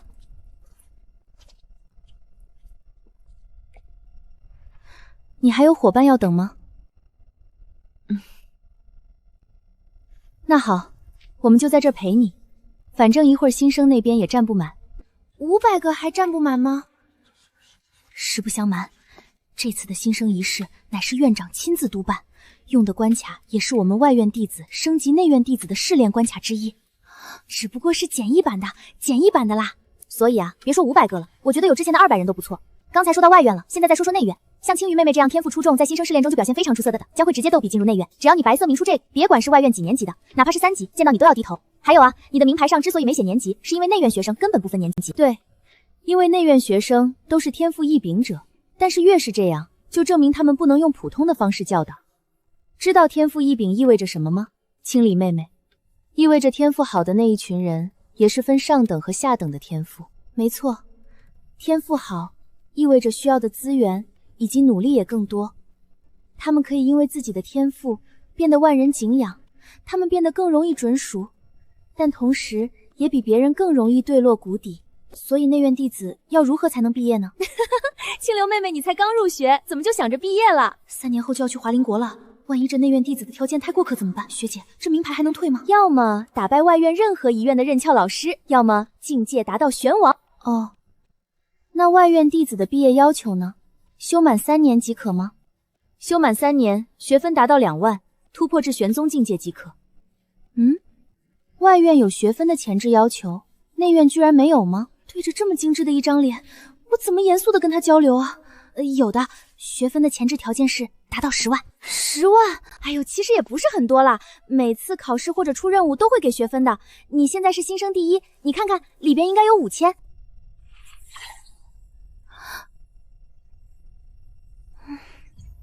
这得什么时候才能到10万啊？青离妹妹很赶时间吗？其实吧，有来学分比较快的方式。苏叶，你说太多了。只不过我不太推荐你们新生去用。有人上来了。算了，以后有的是时间再问。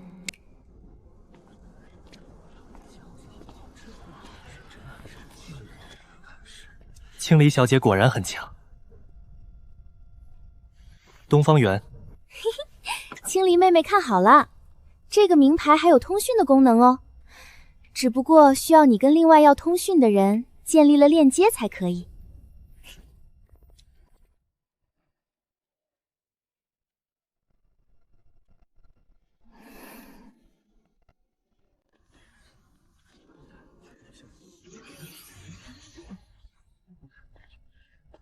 不妨猜猜下一个上来的是谁？8成是皇兄，青离姐姐。晨儿真棒。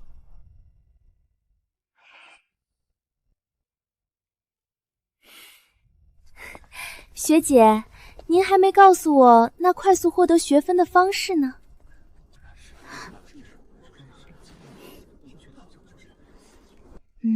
这快速获得学分的方式嘛，其实很简单，就是把别人的学分变成你的就可以了。怎么变呢？就是向另一名同学发起擂台试炼，一旦2人都同意后，名牌会自动生成2人的对战性信息。按照2人的约定，在比赛结束后将学分进行重新分配，懂了吗？而且这跟我们内外院的升级考核也有关系。外院这3年内其实是可以向内院弟子发起挑战的，如果内院弟子败了，那么他的排名、名牌全都归赢的那方所有。内院学生的新生期限为半年，这半年内，外院普通弟子不可挑战内院新生。那我们新生之间，不管内院外院，是可以互相挑战的，对吧？是可以，但是你现在是新生第一，你要挑战谁？当然是只有被挑战的份儿。虽然你不能挑战新生，但是新生可以挑战普通学生。不过嘛，历来都没有这么去干的，因为打不过。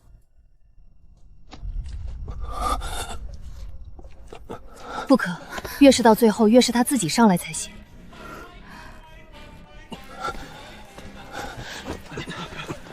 如何？慢慢说。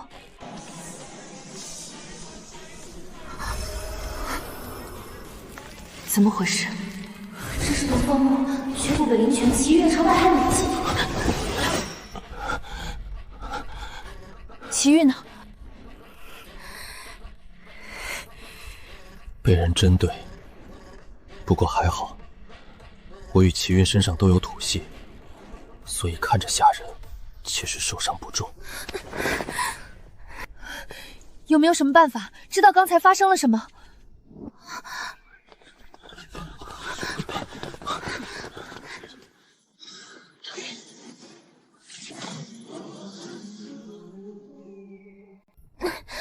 姐姐，我们休息一下吧，我实在是走不动了。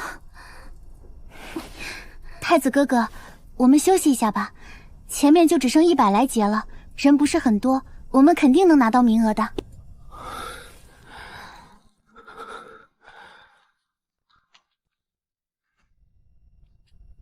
哼，他们怎么只有2个人？我看那云清微8成还在底下没往上走呢吧？不过二皇子和成儿公主的实力怎么也不在此？难不成是在我们上面？二弟和小妹自小被贵妃和父皇娇生惯养，哪里能超过本太子？皇后啊，太子最近倒是越发嘴滑了。烈儿或许是刚得了一桩好婚事，马上要成家，所以有些少年脾性越发收不住了。陛下莫要怪罪。倒是我这个好三弟，没想到命这么硬，竟然跟本太子的速度差不多。主子都不在，卑贱的奴婢怎么能走到前面去呢？都说尊卑有别，东昭太子殿下此言倒也没什么错。在我们宁越国，别说奴婢了，就连自己的古药人都不能走到主人前面去呢。大祭司所言非虚，我南越国内奴婢就是最下贱的，只要我的乖乖蛊虫有需要，他们就是最好的养料。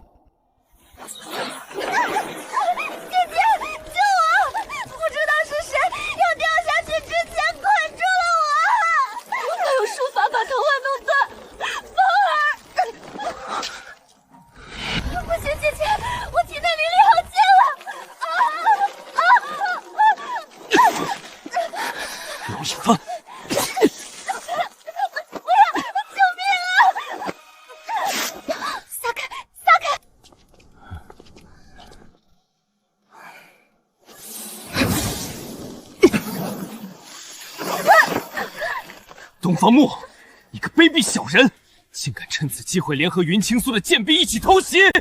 不要啊！哼，以为这样就能巴结讨好我吗？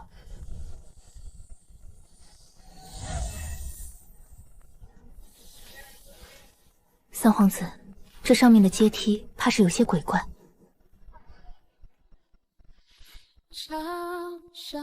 姐姐，那云青离都不在了，她的婢女凭什么跟在三皇子后面沾光？这是父王子齐玉，多谢三皇子搭救。小女子乃是护国公府三小姐云以芳。三皇子殿下，跟我们一起走吧，彼此也能有个照应，不是？您身后的这个人，我与姐姐认识，乃是我二姐姐的一个奴婢。不用，我知道。管他做什么，他也不过是一个戏子生的，身份又能高到哪里去？母妃到底是长辈，太子殿下此言有些失礼了。本太子可没说错吧？他不过是酒楼里一个卖唱，要不是声音好听点，你以为他能进宫？东方木啊，东方木，你还真是个木头脑子。悦，声音悦耳的意思，懂吗？你倒是没学到你母妃一点，什么话该说，什么话不该说，一点都不清楚，还敢与本太子顶嘴？啊，上面没路了，那我们怎么上去？我带你一程。这上面没路了，允许你跟本太子一起走，可别不识好歹。太子殿下，希望您让草民跟随您，草民愿意护送您到终点。齐玉，就用我们刚才的方法试试，趁着他们这会儿人多，我们抓紧走吧。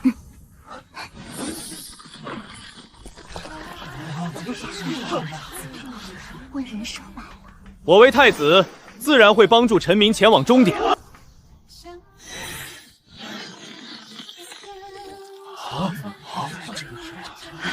诸位，我学艺不精，此冰桥能通过的人数有限，怕是过会儿就要坍塌了。不过暂时是安全的，我需要有人在我身旁护法，如果有水系修者最好。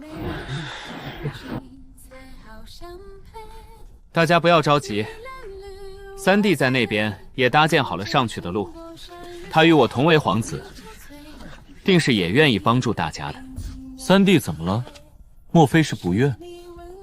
如果父皇知道你此举，定是要失望透腐了。怪不得大皇子是太子，这就是气度。对啊，听说宫里那个岳飞就是用了计谋，这般小家贵进宫当上了娘娘。这般小家贵之前是太子，别的咱红起来都不愿带我们，所以皇知道他安的什么心。就是，不然他堂堂一个皇子，怎么不愿意带着一个奴婢都不愿意云大小姐？我就说了，云二小那张脸是个狐妹子，哪个男人能不心动？要是我呀，我。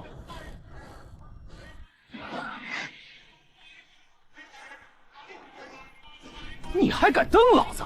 一个奴婢而已，要不是你主子，你看我不把你的眼睛挖出来？就是，滚下来！你凭什么在上边？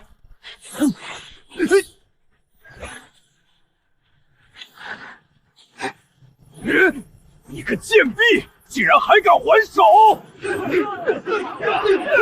够了！这个桥乃是我和齐玉二人联手搭建，每次最多只能2个人过去。若是你们要上来，还要经过他的同意才行。首先，你们就没有资格随便揣测、恶意造谣当朝郡主和皇子的关系，你不配走上去。蠢货！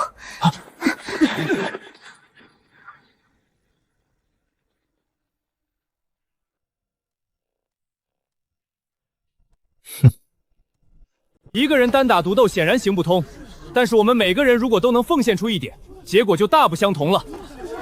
你说对吗？我的三弟，擒住他！本太子自然有办法让大家全部都上去。西域，去筑桥，去啊！三皇子，快去！筑好了再回来救我，你肯定能做到，我能撑住这会儿。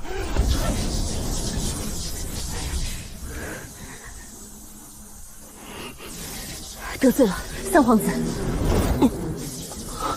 得罪了三皇子。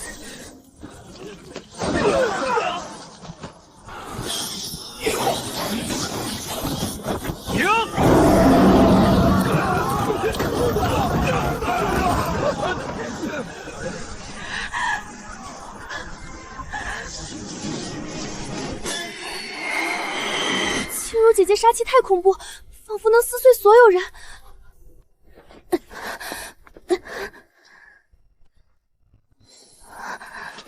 谢谢三皇子，能为小姐与您的关系出演。小姐对我有恩，麻烦三皇子上去后帮我和小姐说声抱歉。别说话了，齐安，你上去啊！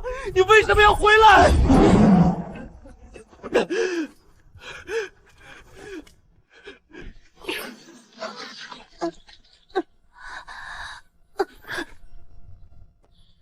以防万一，我与真二先行为大家探路。等我们上去后，这抹灵力自然会消失，大家就可以两两作伴上来了。若是再有人不听，芳儿，你知道该怎么做。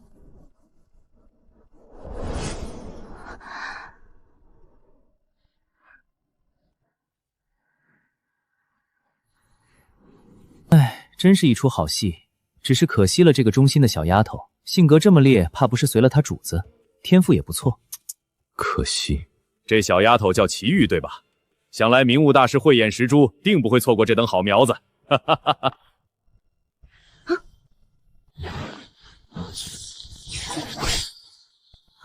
这怎么可能？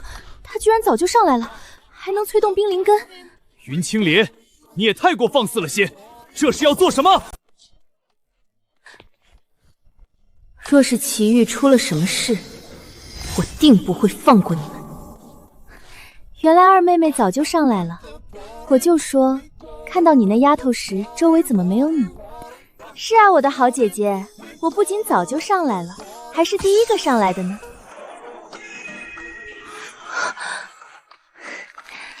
那就恭喜二妹妹了。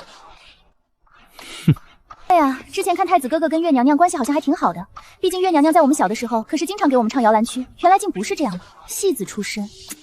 月娘娘要是知道了，怕是要伤心死了。你怎么会知道？好啊，没想到你还有这打小报告的本事呢，我真是小瞧你了啊，我的好三弟。东方木遇险，所以我们调出天幕查看之前的情况，亲眼所见而已。还好没说错什么话。既然上来了，那就去那边测试灵根吧。凭什么他们还能去测试灵根？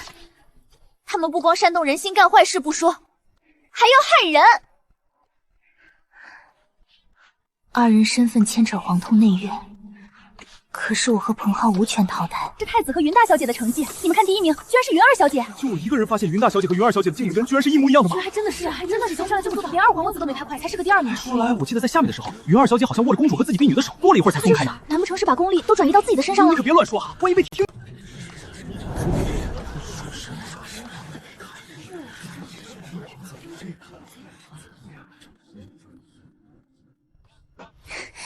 这些人也太过分了，居然还质疑青楼姐姐的名字和实力。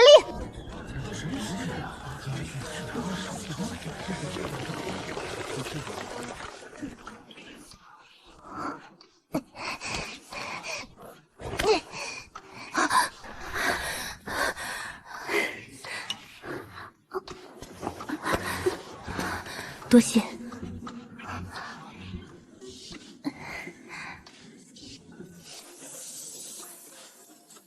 做得很好，齐贤。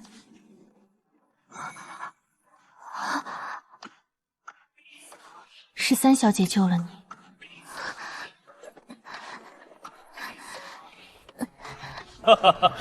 中间的是明悟大师，右边的就是5个外院院长，而左边的是须贺大师，乃是明悟大师的好友，偶尔会来乘风学院授课。须贺大师左边的那2男1女看到了吧？便是我们内院的3位老师了。本次试炼录取结果如下。诸位学子不必紧张，此次新生试炼已经结束，想必成绩大家都已经看过了。本次共录取110名学子，明日开始有3日的休息时间，3日后，诸位便可正式开始上课了。不是说这次有500个名额吗？怎么只有110名学子？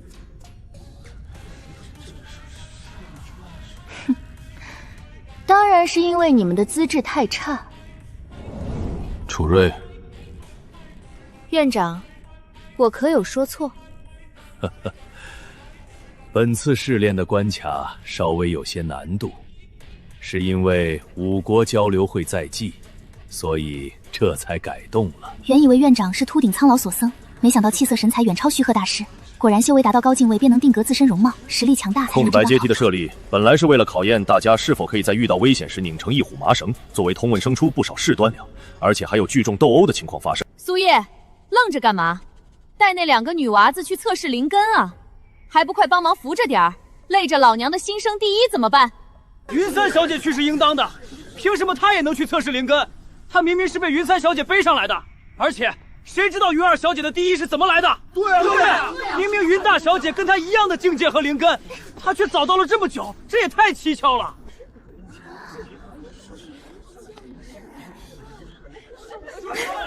不服啊！别以为老娘没看见你在下面煽风点火，不服是吗？你们口中被背上来的，你们有几个能打得过他？不是他跟那小皇子，你们能上来，还敢质疑第一？咋的？你嘴里的云大小姐都没吱声，你们是狗吗？替他叫！实在不服，3天后直接发挑战书，话那么多。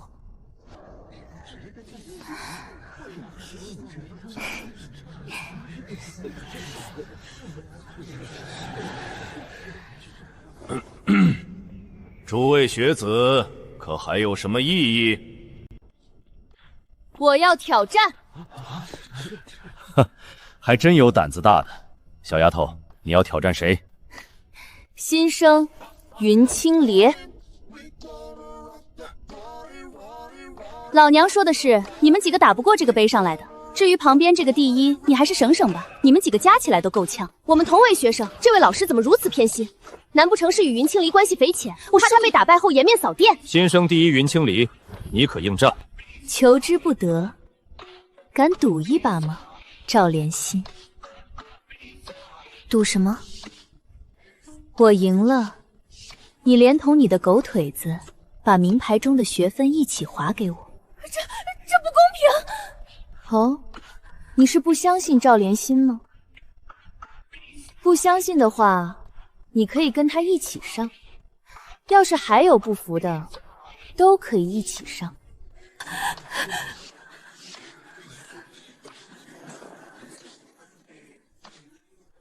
要是我输了，要是你输了，就给我滚出乘风学院，不，滚出东昭国。可以。那就3日后，正常比试切磋，不可伤至性命。诸位可以带着学生们去参观了。赵灵心，与你同为玄师4级，原是水火双系灵根。